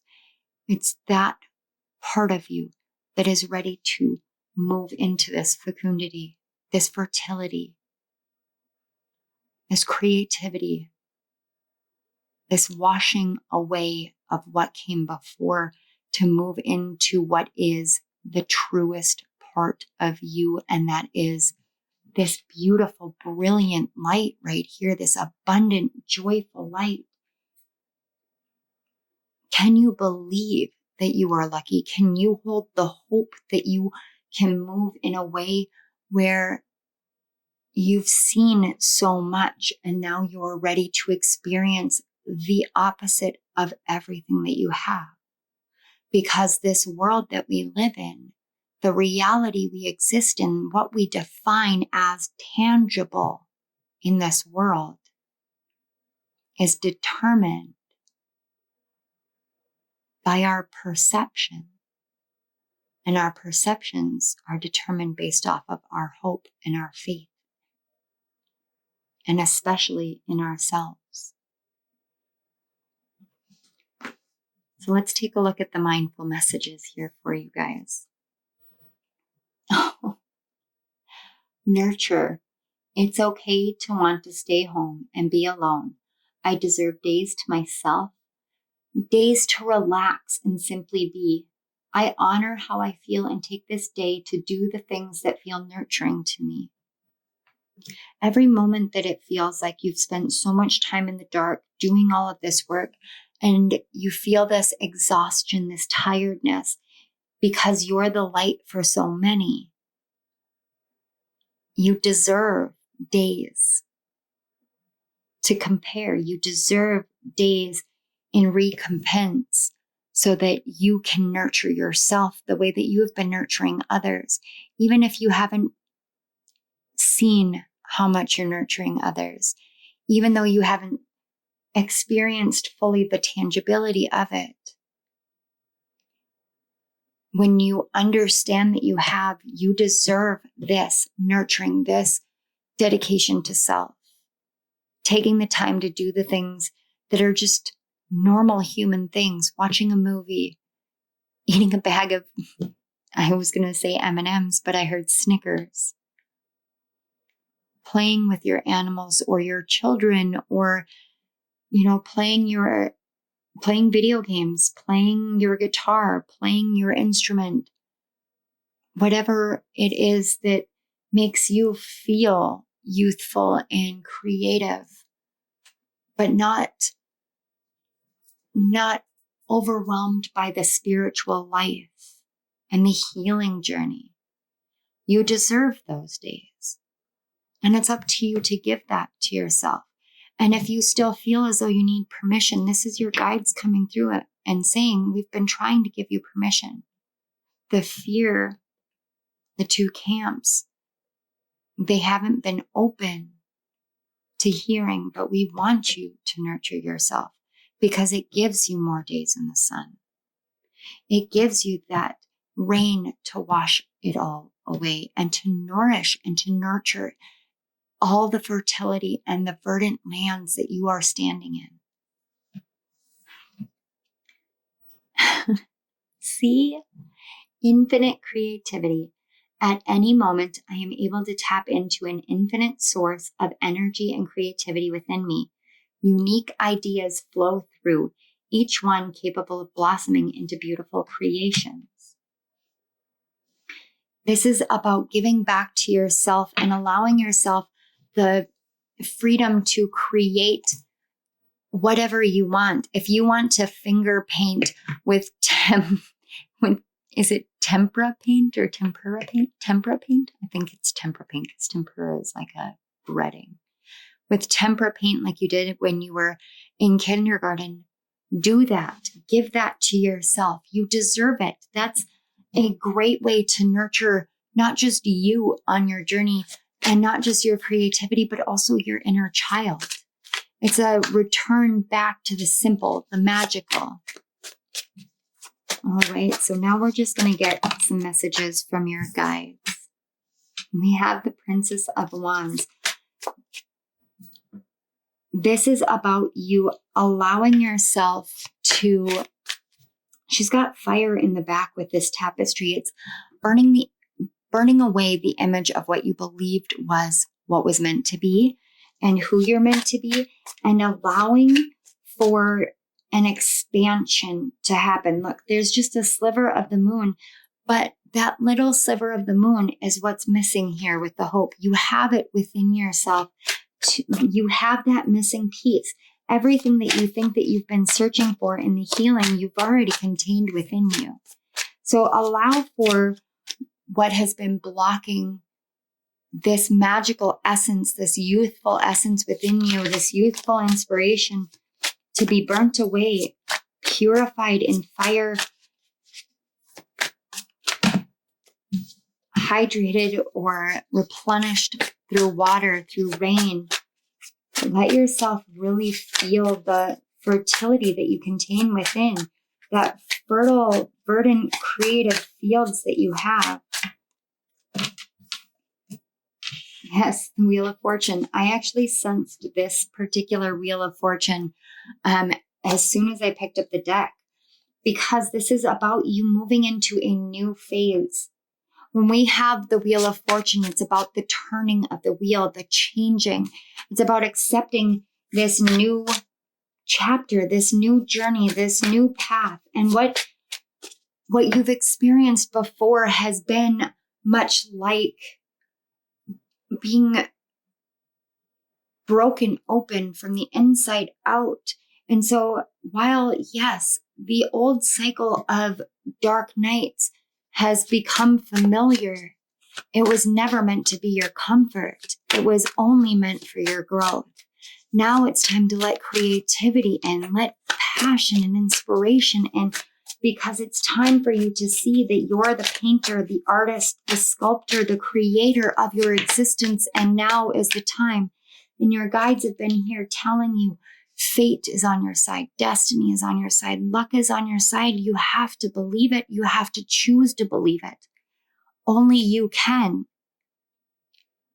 You're like Sebastian in The Never-Ending Story, where everyone in the world is waiting for you to realize that the power is within you. You contain the answers. You contain the wisdom because you contain the knowledge, because you are the magic.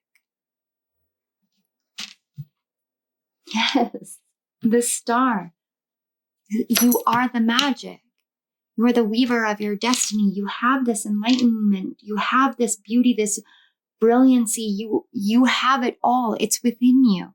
It's ready to be birthed. It's ready to come forth. It's ready to be seen. Hope. Hope. 2 cards of hope.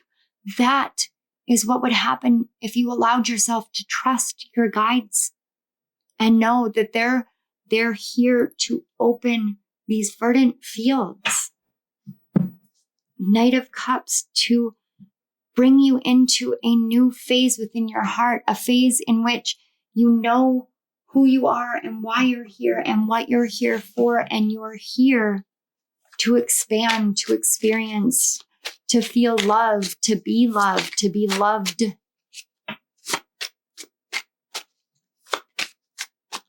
You have grown, you have changed, you have advanced so much more than you realize. You have healed more than you realize. But as you've done it, you've also been the light and the guide for so many. And now it's time for you.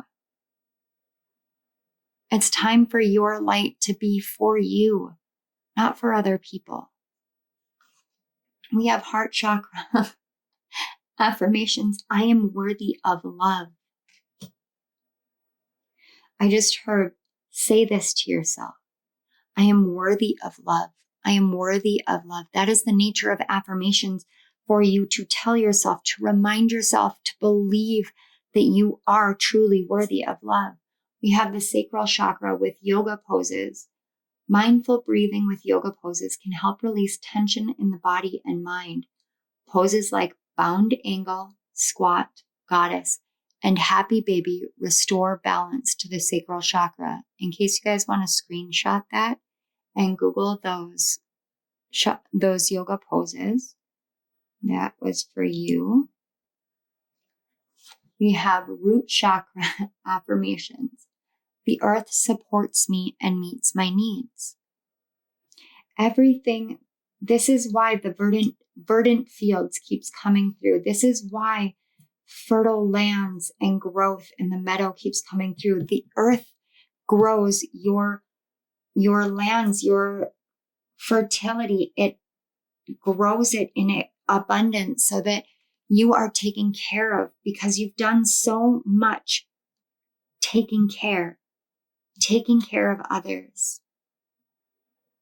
It's time to take care of you. It's time to nurture you. It's time to nurture your creativity, and know that you are 100% supported by Mama Gaia, by Mother Earth, by the primordial mother who is fertile and ready to share her cleansing, her fertility, her nourishment, her hydration, her love, so that all of those past wounds can be washed away, cleansed away.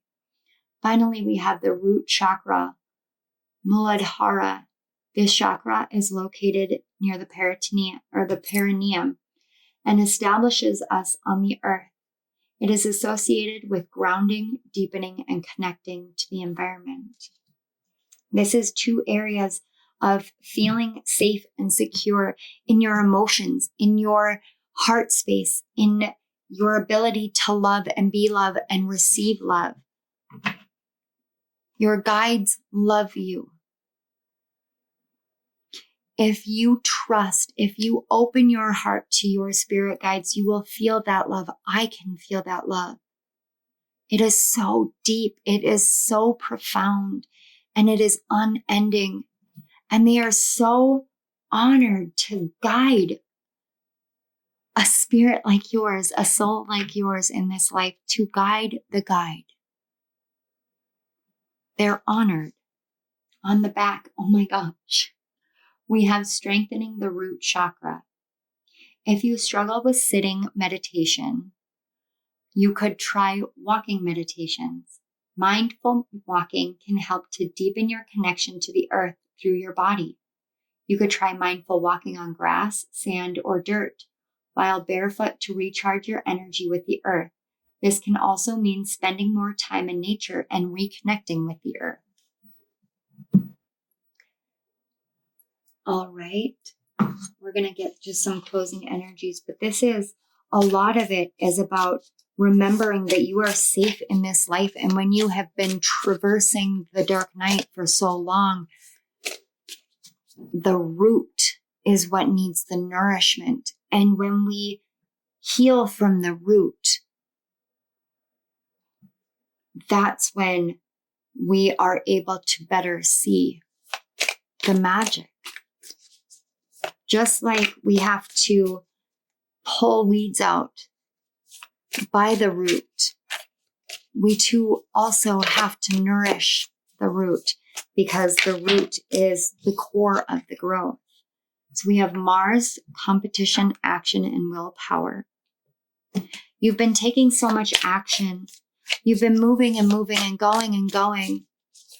Your divine masculine needs rest, rejuvenation, healing.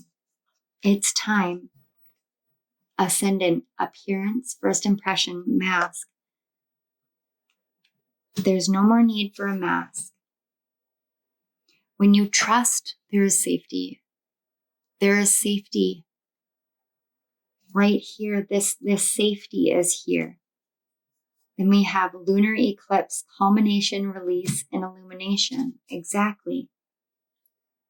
It's time to release the masks and allow for you to move forward, taking the rest that you need, nourishing yourself, nurturing yourself, loving yourself, and seeing your worthiness. Remember that camp that was, am I worthy of being done with this journey, with this cycle, with this process? You're the one that decides when you're worthy enough, because you've always been worthy to your guides.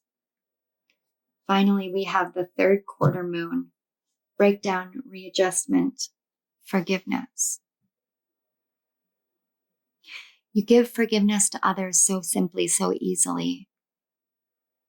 How much do you give to yourself? That's what you've been learning.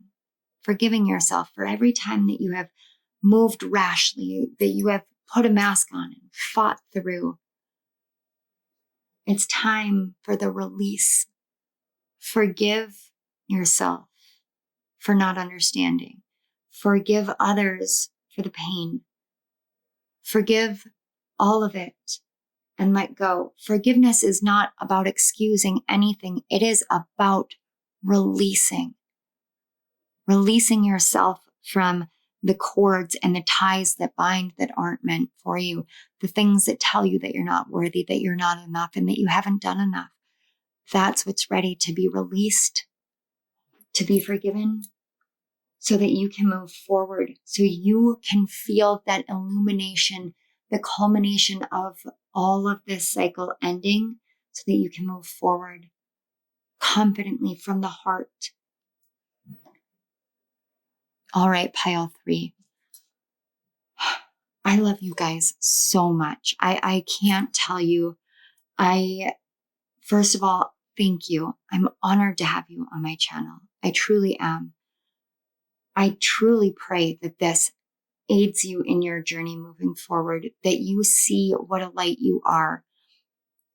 And I am deeply, deeply grateful for you being here, for you being drawn here, for your guides and my guides, facilitating the connection between our energies so that I could be the filter to bring this message forth for you to receive it. It has been a blessing and an honor for me to do this reading for you. And I am truly grateful. And thank you. Thank you. Thank you. Thank you. Thank you so much. Thank you, Spirit. Pile 3.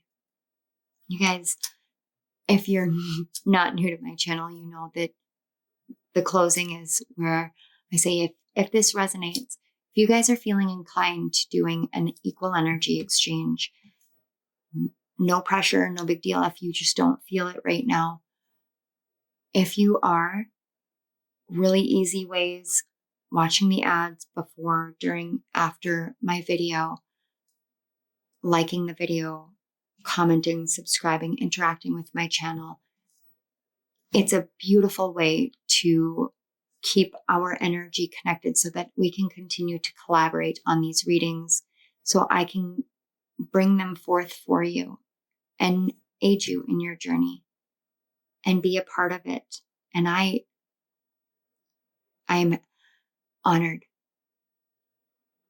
I am not going to cry. I'm honored to be a part of your journey, pile 3. So thank you again. And if you subscribe and or hit that notification, little bell thingy icon. Guys, if you don't hit that, I totally understand. I don't even have my stuff activated. I just go on YouTube regularly enough. But I truly appreciate it. And that means that I will see you at my next reading. I love you guys. Bye. Bye. Hello, pile 4. Welcome to your reading. This is your message. of What If Weekly Guidance. If you guys skip the intro, I definitely understand. I've been trying to cut my intros shorter so that we can get to the core of the reading for you guys as soon as possible. This reading in particular, as you guys could see from the time and the length of time of the video itself, this reading and the messages have been very intensive, very extended. I didn't actually fully intend for it to be this long, but I'm finding that the energies here, when we dive deeply into shadow work energies, self-care work, self-reflection, self-awareness work, the more thorough that I can be with the message, the more I surrender to allowing spirit to move through during the message, the more I feel as though I'm aiding you in your journey. And to me, this whole journey, this whole purpose, these weekly messages really are intended to be a collaborative effort. Your energy, your healing journey, and me as a facilitator to help you receive clarity and guidance. That's what these messages are for. So this is a what if, and the what if question for this reading is, what if you could connect with your spirit guides? So what we're going to do is we're going to start off with the core of the cards that we have here. So we'll take a look at these first three, and then we'll get into the mindful messages. And pile 4, traditionally, historically speaking, you guys are my incredibly elevated awareness pile, my highly spiritual pile. I don't expect much different. I do want to say that this can be emotional. It can be intense. So I'm actually seeing someone like journaling notes. If you're not the type, that don't apply it if it doesn't fit. But if you do a lot of shadow work, or you've been called to a lot of shadow work, this may be a topic that really does deeply help you right now. So let's take a look. Makes a lot of sense. 34, trapped with Rephiam. Wow. 33, purity and ice. And card number 2 with angel. Your angels are guiding and protecting you on your spiritual journey.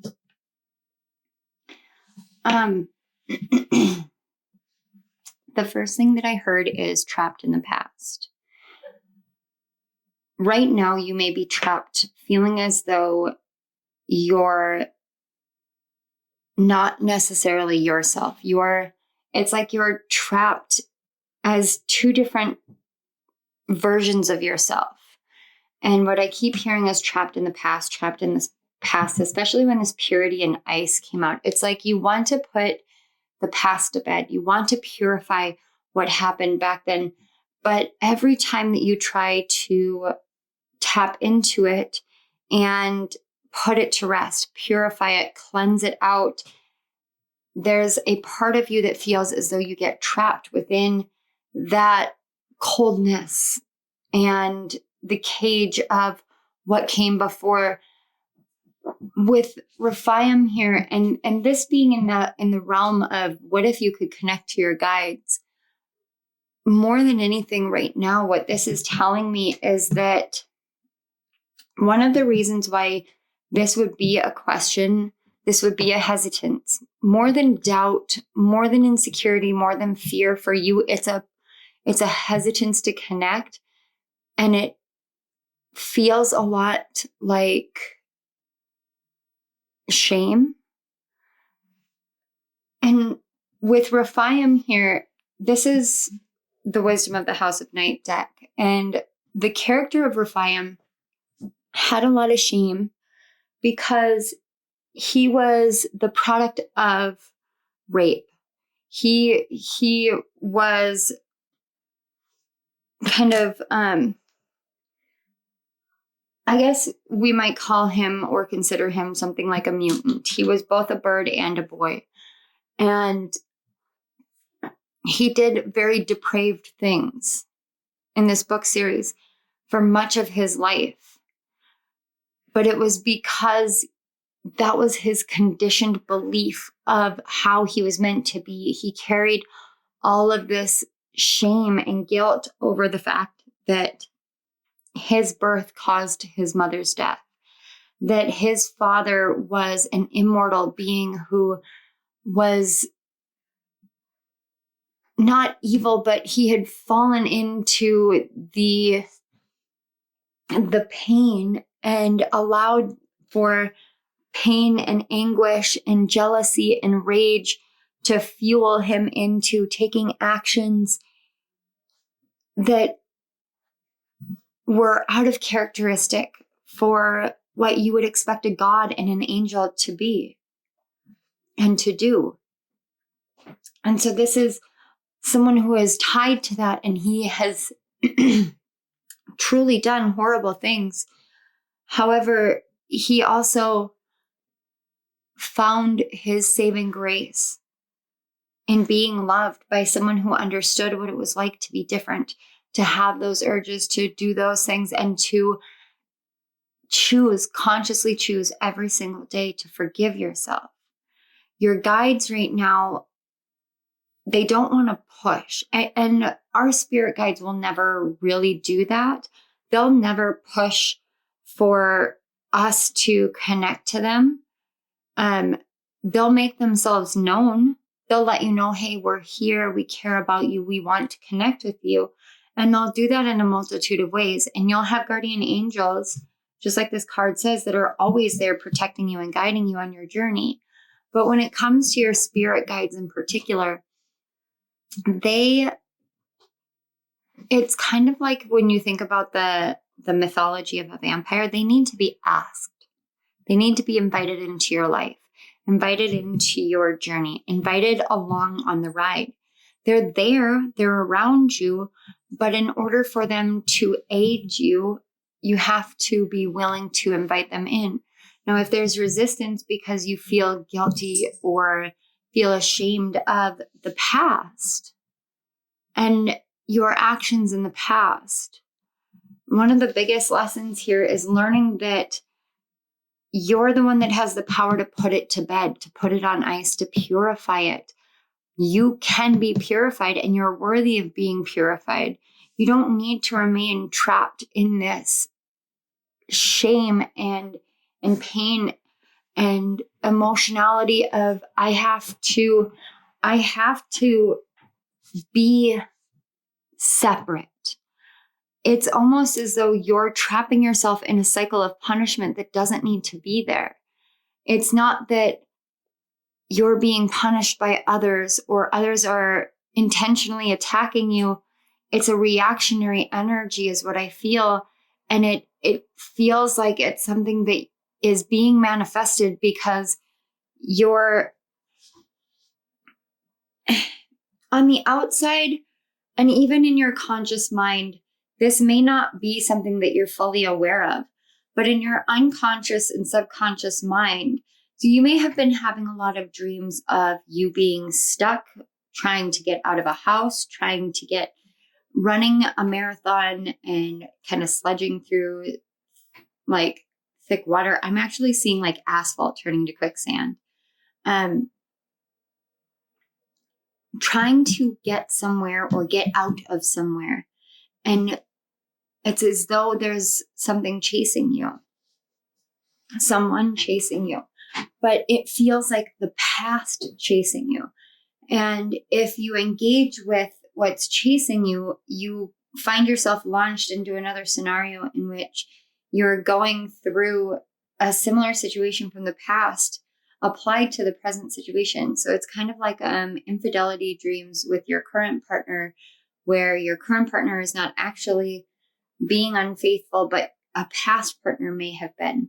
And so it's a psychological or unconscious manifestation of a wound that is still there. It's still there, that shame, surrounding not being good enough, not being worthy enough of fidelity, not, and this is just an example. It doesn't have to be the case, but it's things like that. So I'm going to keep going with this example because there's more to it. And I'm going to share my own personal story. My first marriage, I got married too young. It was a very toxic, very abusive marriage. There was infidelity.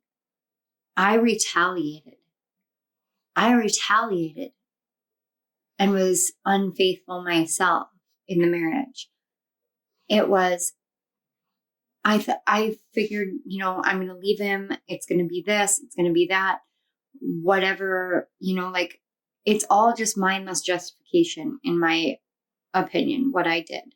It was me mindlessly justifying the fact that I was doing something that was uncharacteristic of myself. And I was ashamed of it for a very long time. And I remained in the marriage afterwards without telling him.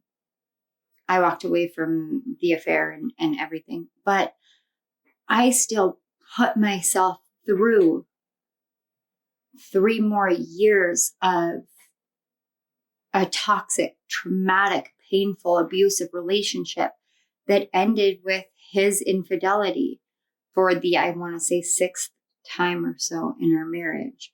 And in a big way, I was so angry with him, but I was more angry with myself. And I kept having, even now, there are still moments where I am going through similar situations from the past, like for my medical stuff right now. Going through these situations brings up a lot of the past emotions that I had surrounding being sick with my first marriage, because it was something that was used as a justification to physically assault me from my ex-husband. It was something that he used to degrade me. And so when these moments come up in our lives where we're going through a similar pattern of situations, sometimes our unconscious mind will unearth these things that we have repressed and trapped and locked down because they represent a different version of ourselves, a version of ourselves that we're not proud of, but it feeds and fuels fear. So the repetitive dreams of a partner being unfaithful can be a representation of the fear that the past is repeating itself, that you're once again stuck in the past, going through it all. But there is a call here for you to realize, especially when it comes to connecting with your guides, that they don't hold anything against you. Many spirit guides walked this earth themselves, and they know about the trappings of the human existence. They know about the ego and the ways in which we as humans get caught up in the lust and the greed and the wrath and the envy and all those things that they call the 7 deadly sins. We get caught up in all of those things. We get trapped in our own mentality and our own perception and our own limitations of this physical world. And we're here to learn about it, but we're here to transcend certain aspects of it as well. In order to transcend those things, we have to go through them. So in order to transcend lust, you have to understand the nature of lust. So you have to experience it. And in order for you, pile 4, this actually feels more like anger, rage, resentment, reactionary behaviors from the past that are in no way, shape, or form reflective of who you truly are. They aren't. And holding yourself, I'm hearing like raking yourself over the coals for a past mistake over and over and over again. Your guides want to know when you're going to stop punishing yourself for mistakes that you made, that you've learned from, that you've grown from, that you have grown through out of purified out of you and that you no longer engage with anymore? When are you going to stop punishing yourself? Because they were never put into your life on your journey in your timeline in order to punish you for anything. That's not what they're here for. They're here to guide you and to protect you. They're here to be the angel on your shoulder. Does that mean that they're going to judge you or condemn you if you have a moment of weakness where your rage and your anger comes out? Absolutely not. Again, I keep being brought back to the fact that many guides were incarnate on this earth. We have so many guides that are ancestral in nature. Even when we think about our starseed ancestors and our starseed guides, many of them incarnated here and understand this world, understand the dimensionality and the limitations that this existence has placed on it. You know, we have all these scientific limitations that we have placed within this dimension that we exist within, but that doesn't mean that even our starseed guides and ancestors it doesn't mean that they don't understand it. They do understand it. They have experienced it. It is a very rare occurrence to find any kind of soul that has not at one point in time incarnated, even for just one life here, in order to be able to understand so that they can better help us. That's what our guides are here for. And we all connect to our guides in the ways it's natural for us. That's why I am so glad with this that so far I haven't come across like, do this meditation, do this. Like, yes, we're going to take a look at your chakra information, like any chakras that are coming out that can help you. But that's for you to get in touch with you. Your guides are bringing these messages forth, but they want you to consider, what if you could connect with them instead of coming here to connect to them? What if you could do what I do for yourself? I just got like hit with a huge sarcastic wave, but then wouldn't this render your, like, it's like in my filter, it's like, if I could connect to my guides the way that you connect to my guides, wouldn't that render you pointless? Guys, if I give you the tools for you to connect with your spirit team, for your growth, for you to live your dreams, that doesn't render me useless. That means that I changed the world. If I change one thing in your life, I've changed the world, because it ripples out from you. The second you make a change in your life, and the second that you interact with another person and aid them in changing their life, you've changed the world. That's what we're here for. That's why I think of this as a collaboration. What if you could connect to your guides? What if you could receive the messages that I receive for yourself? What if you could connect to your guides, and therefore when you came here, it wasn't because you were in a situation where you felt trapped, locked down into a body or a mind or a personality that isn't right for you, trying to fit in, trying to exist, trying to do all that while the purest part of you is put on ice. The purest part of you is locked down. What if you could connect to your guides because you are your purest essence already, and you know that they are there right around you all the time, and they are here to guide you. They're here to protect you. They're here to aid you, to assist you, to help you, to give you guidance. They're not here to make the decisions for you, my love. That's for you to do. And you know that. That's why I don't try to give you guys definitive, this is what you need to do, and this is how it's going to happen. I don't work in the realm of tangible.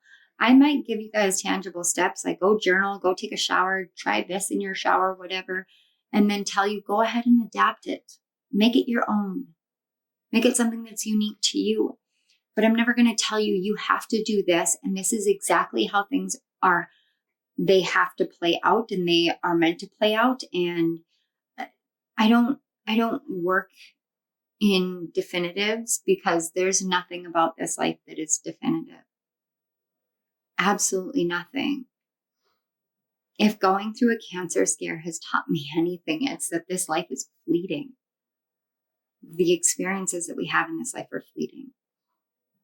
Why then would the shame from the past be more powerful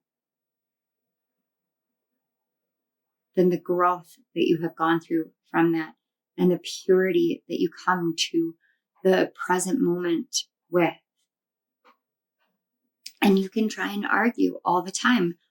Argue yourself right back into that trapped situation. Argue right back into, but even in the present moment, I feel this way. And even in the present moment, I react this way. And yeah, of course you do. Why? You're human and you have a huge spectrum of emotions. I was journaling about this last night. We're not meant to not experience our emotions. We're not meant to train ourselves to not express them and not feel them. We're meant to understand them without over-intellectualizing them, but understand them on a tangible, physical, personal, emotional, spiritual, mental, energetic level. Our emotions are what drive us forward. When you feel joy, you want to feel more of that because it feels good. It feels like light. It feels like air coming into your lungs after the wind getting knocked out of you. That's how it feels. And your emotions dictate what makes you feel that way. The experiences, the people, the thought forms, the interactions, even the spirit guides. Your guides are waiting for you to unstick the stuck of your own mindset right now, because you're here and meant for more. But the longer that you remain trapped, continually beating up on yourself because of past actions, instead of focusing on the growth and seeing it, allowing yourself to truly see it, it hinders you from trusting, from stepping into being able to connect. And that's what they want to talk about. So let's take a look at these mindful messages. Okay, so we have intentions. This right here, pile 4. Today is a fresh start. No matter how my day was yesterday, I can make of today whatever I want. I need to say that again. No matter how my day was yesterday, I can make of today whatever I want. And then it says, my intention for the day is blank.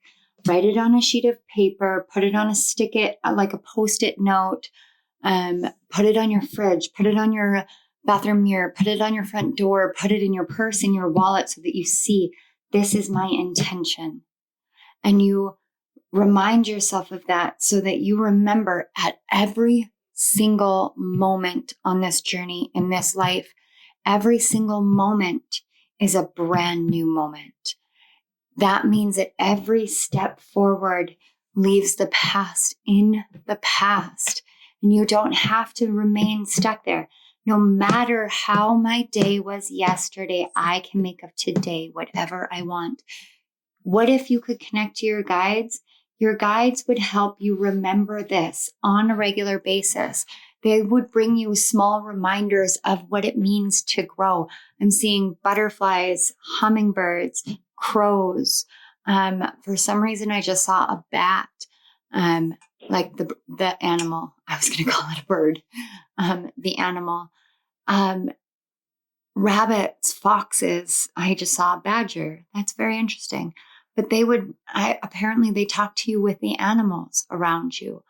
But they would bring you these things that are free in the world. Because you're free from the past. And every day you can set the intention to move that next step out of the past, to move that next step forward out of that. Set a new intention every day, because every day is new. And the more that you get into this practice, the more that you realize that you're no longer stuck in the past, that even if you have the same kind of emotional reaction to a similar situation, it's not the same situation as what you have experienced before. This is different. This is a new day, a new year, a new moment, a new breath, a new you every single time. And therefore, every moment is different than it was in the past. And your guides really are waiting for you to understand this part. We're never completely separate from our past, because it exists within each and every one of us, because it's part of the building blocks and the foundations of our growth is where we came from, what we have endured, what we have survived, what we have overcome. And that includes our own actions and reactions. That includes the places and the things and the ways that we have moved in our lives that we ourselves may perceive as being mistakes. Those still exist within us, but what also exists within us alongside that is the growth from it, the lesson from it, the purification of it, so that we are no longer encumbered by it, but instead it becomes a foundational point of growth. I, at one point, was this way. I was so reactionary that I literally did something that I find abhorrent. By being unfaithful in my first marriage, I was perpetuating the pain that I was enduring by having an unfaithful partner. And instead of walking away from the situation, I made it worse. I did that, and I own that mistake that I made. Does that make me a bad person? You tell me. I'm here teaching from a mistake I made, a wound I have had internally that I have built a foundational growth upon of I will never do that again, but I will also never endure that being done to me. I won't put myself into that situation where I become reactionary by trying to make myself feel worthy when someone that I love is not loving me the way that I need, is not loving me and showing me that I am worthy of that love that they have to give because they're giving it to someone else. I won't stay in that situation, and therefore I won't react the same. Yeah, I might feel the same anger. I might feel that same rage. But when you walk down a path of one direction and you experience what it feels like to know that you have done something that is against your own moral fiber and your own code of conduct, code of ethics, your own personal integrity, when you violate your own personal integrity. And I did this to myself. I violated my own personal integrity. When you do that, you have to decide, am I going to continue doing that because I'm just keeping myself trapped in that cycle, keeping myself trapped in that behavior, or do I want to purify it, move on? And setting an intention for every day to be brand new, for it to be a new opportunity for growth, a new opportunity for healing, so that you don't continually go through that self-punishment cycle any longer, because it's been long enough. Then you can start walking away from the things and places and the people that perpetuate the cycle as well, because you're realizing that once you start valuing yourself that high, then so too should the people in your life. And if they don't respond in kind, then it's for you to change. All right. Wow. Unique lives. I respect everyone's individual decisions and way of life. We are each on our own unique journeys, and my way isn't the only way. My job is not to change others, but simply to love them. Change begins with each one of us. Change begins internally. Change begins when we decide to change, when we decide that it is time for us to value ourselves. This unique lives is more of a message from your guides about seeing that if you can value everyone else's unique journey, why can't you value your own? There is an energy here about setting intentions for walking away or walking towards. And it depends on how you want to view it, because some of us can view walking away from certain things, people, places as a negative. So why not shift the perspective to walking towards? I am walking towards a deeper connection with my guides. I am walking towards a deeper connection with myself. I am walking towards overcoming my my cycles of trigger warning, 3, 2, 1. My cycles of self-harm in whatever way it plays out.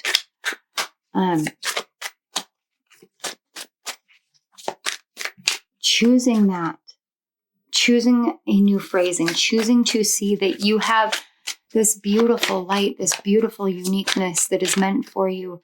So what if you could connect with your guides? I mean, can you see that at this point, if you could connect with your guides, it means the past really would be in the past, because how many times did you connect with your guides in those past situations, whatever they were? How many times did you stop and say, what should I do? How can I be aided? Can you help me? Can you show me the way? Can you give me aid? Give me guidance? Give me a sign, a message, something. We have 5 discs. Exactly.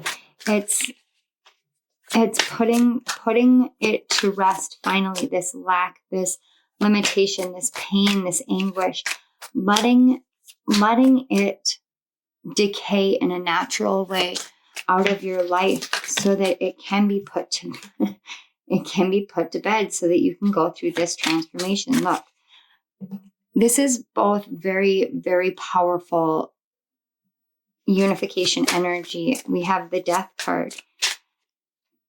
It's letting the past that left you in a state of lack, want, pain, anguish, being trapped, being stuck, being frozen, letting that be put to bed finally.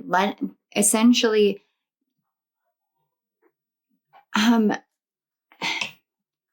a vanished twin, and one of the things that is suggested for psychological healing of being a vanished twin and being a womb twin survivor is naming your twin if your twin didn't have a name, and doing some sort of ceremonial release.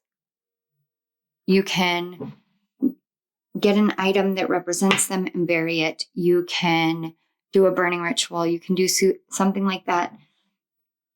The reason why I mention this is because the old version of yourself, it might aid you in being more open to this connection with your guides, to do some sort of ceremonial ritual to put them to put this old version of yourself to rest. To say, I am no longer this person, whether it's taking a picture from that past cycle of yourself, burning it, burying something. It's putting it to rest now and letting it either blow away like ashes on the wind, or allowing for it to decay, and allowing for yourself to be reborn.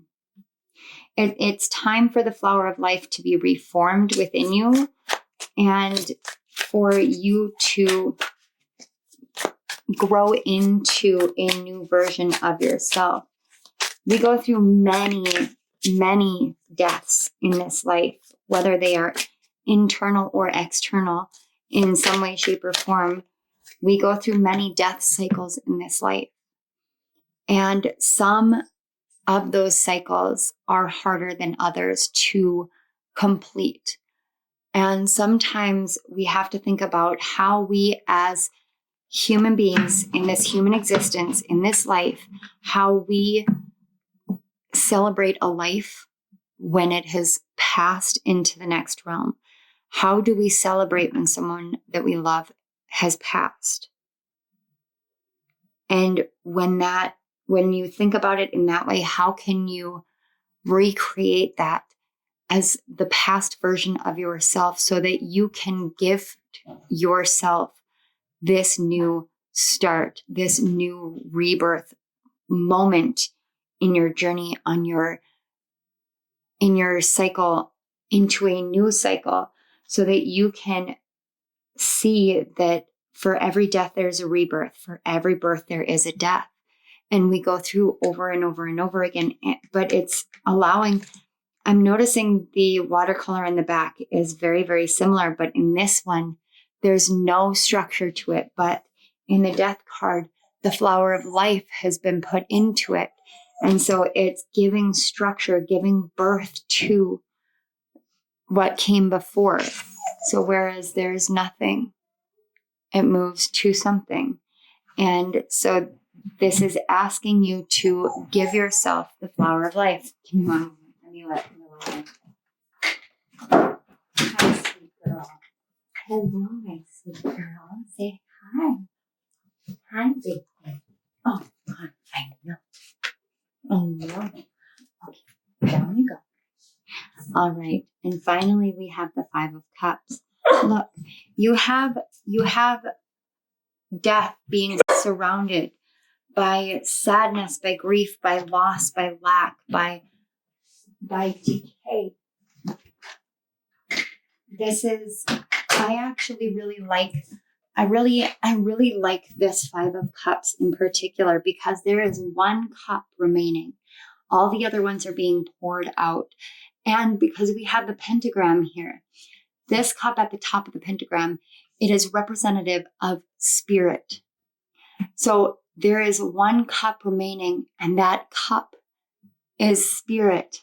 Spirit is ready to utilize the elements, pour the elements out to purify and leave you with spirit infused within you through this death cycle. And on the back, we have the Four of Wands. And this particular Four of Wands, it's like showing you all the different steps on your path. It's giving you a clear directionality. So again, we're back to that what if. What if you could connect with your guides? If you could connect with your guides, they would help you go through this process, sorting out the best way, the most efficient way to do this for yourself so that you can go through the healing, so you can pour out what came before, allowing for this ceremonial, ritualistic closure of what came before so that you could, I keep hearing, unstick the stuck, leaving the past exactly where it belongs, which is in the past. I feel like there's more in the chakra. Yeah. Okay. All right. So we have the sacral chakra, and this is that emotional level. Some essential oils. It says aromatherapy can restore feelings of sensuality and creativity. To open the sacral chakra, try burning cleansing aromas like cardamom, eucalyptus, chamomile, spearmint, rose, or clary sage. It says clarity sage, but it's when you find it out, like in an essential oil, it will say clary sage, Clary. I absolutely love clary sage essential oil. It is one of my favorites. All right, then we have solar plexus affirmations. We're just kind of moving our way up. I am motivated to pursue my true purpose. This right here, this speaks to the trapped, the ways in which you hold yourself back, because if I was this person and I did these horrible things, do I deserve to be in my power if my power was used in that way, if my power was used in the wrong way and it could have or did hurt someone? Does that mean that you're not worthy? No. Did you learn from it? That's what you should ask yourself. And then tell yourself, I am motivated to pursue my true purpose, not what the past dictates, but what my true purpose in this life is. We've got another solar plexus. Solar plexus stones. It says crystals can be used in various ways to balance the life force flowing through the chakras. Citrine can be used to cleanse and balance this chakra as it increases personal empowerment and confidence. Yellow tourmaline is good for detoxifying the body. Amber can be used to increase mental clarity and promote confidence. Another crystal that you can actually use for both the sacral and the solar plexus is tiger's eye. And tiger's eye comes in a multitude of colors. And you can get different colored tiger's eye. And if you can get multiple colors of tiger's eye and make them into a bracelet, it is helping to release trapped emotions within each of the chakras that are associated with the color. So like a yellow one would be for the solar plexus. A traditional would be for the sacral chakra. A red one would be for the root. Green, blue, indigo, violet, and so on and so forth. I can't remember all the different colors that they have, but that's a really great way of utilizing your sacral chakra energy and the emotionality and the emotional awareness, but also the water energy from that, using the crystals. So it helps you cleanse and transmute using the earth element and align your emotional body within each of the chakra systems in a really beautiful way. And then we have color breathing, an activity you can do.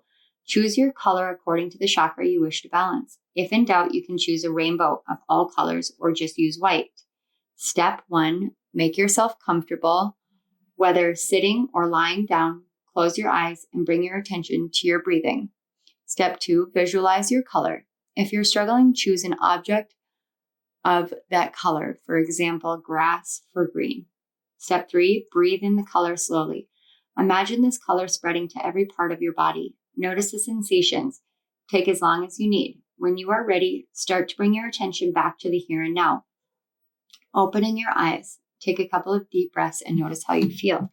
This again comes back to very similar to what we were talking about, that using the different colors of the sacral stone of tiger's eye for aligning all your chakras. And then we have heart chakra affirmations. I welcome love with an open heart. And that entails you opening your heart to love, even if in the past there has been pain surrounding that.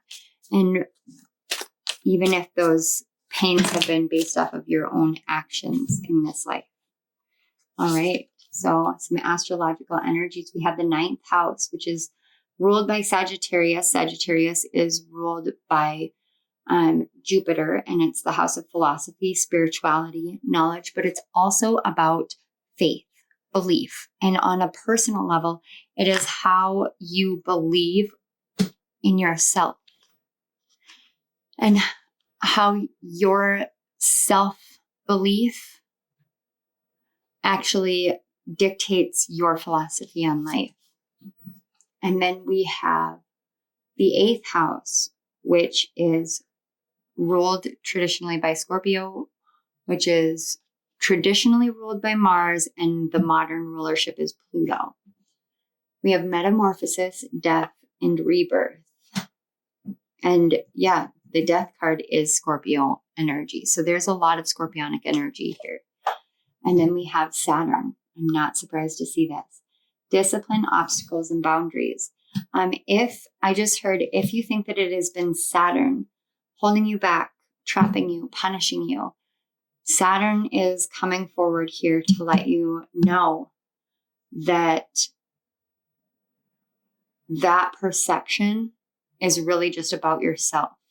That is how your self-belief is dictating your philosophy. And Saturn is trying to usher you into a rebirth.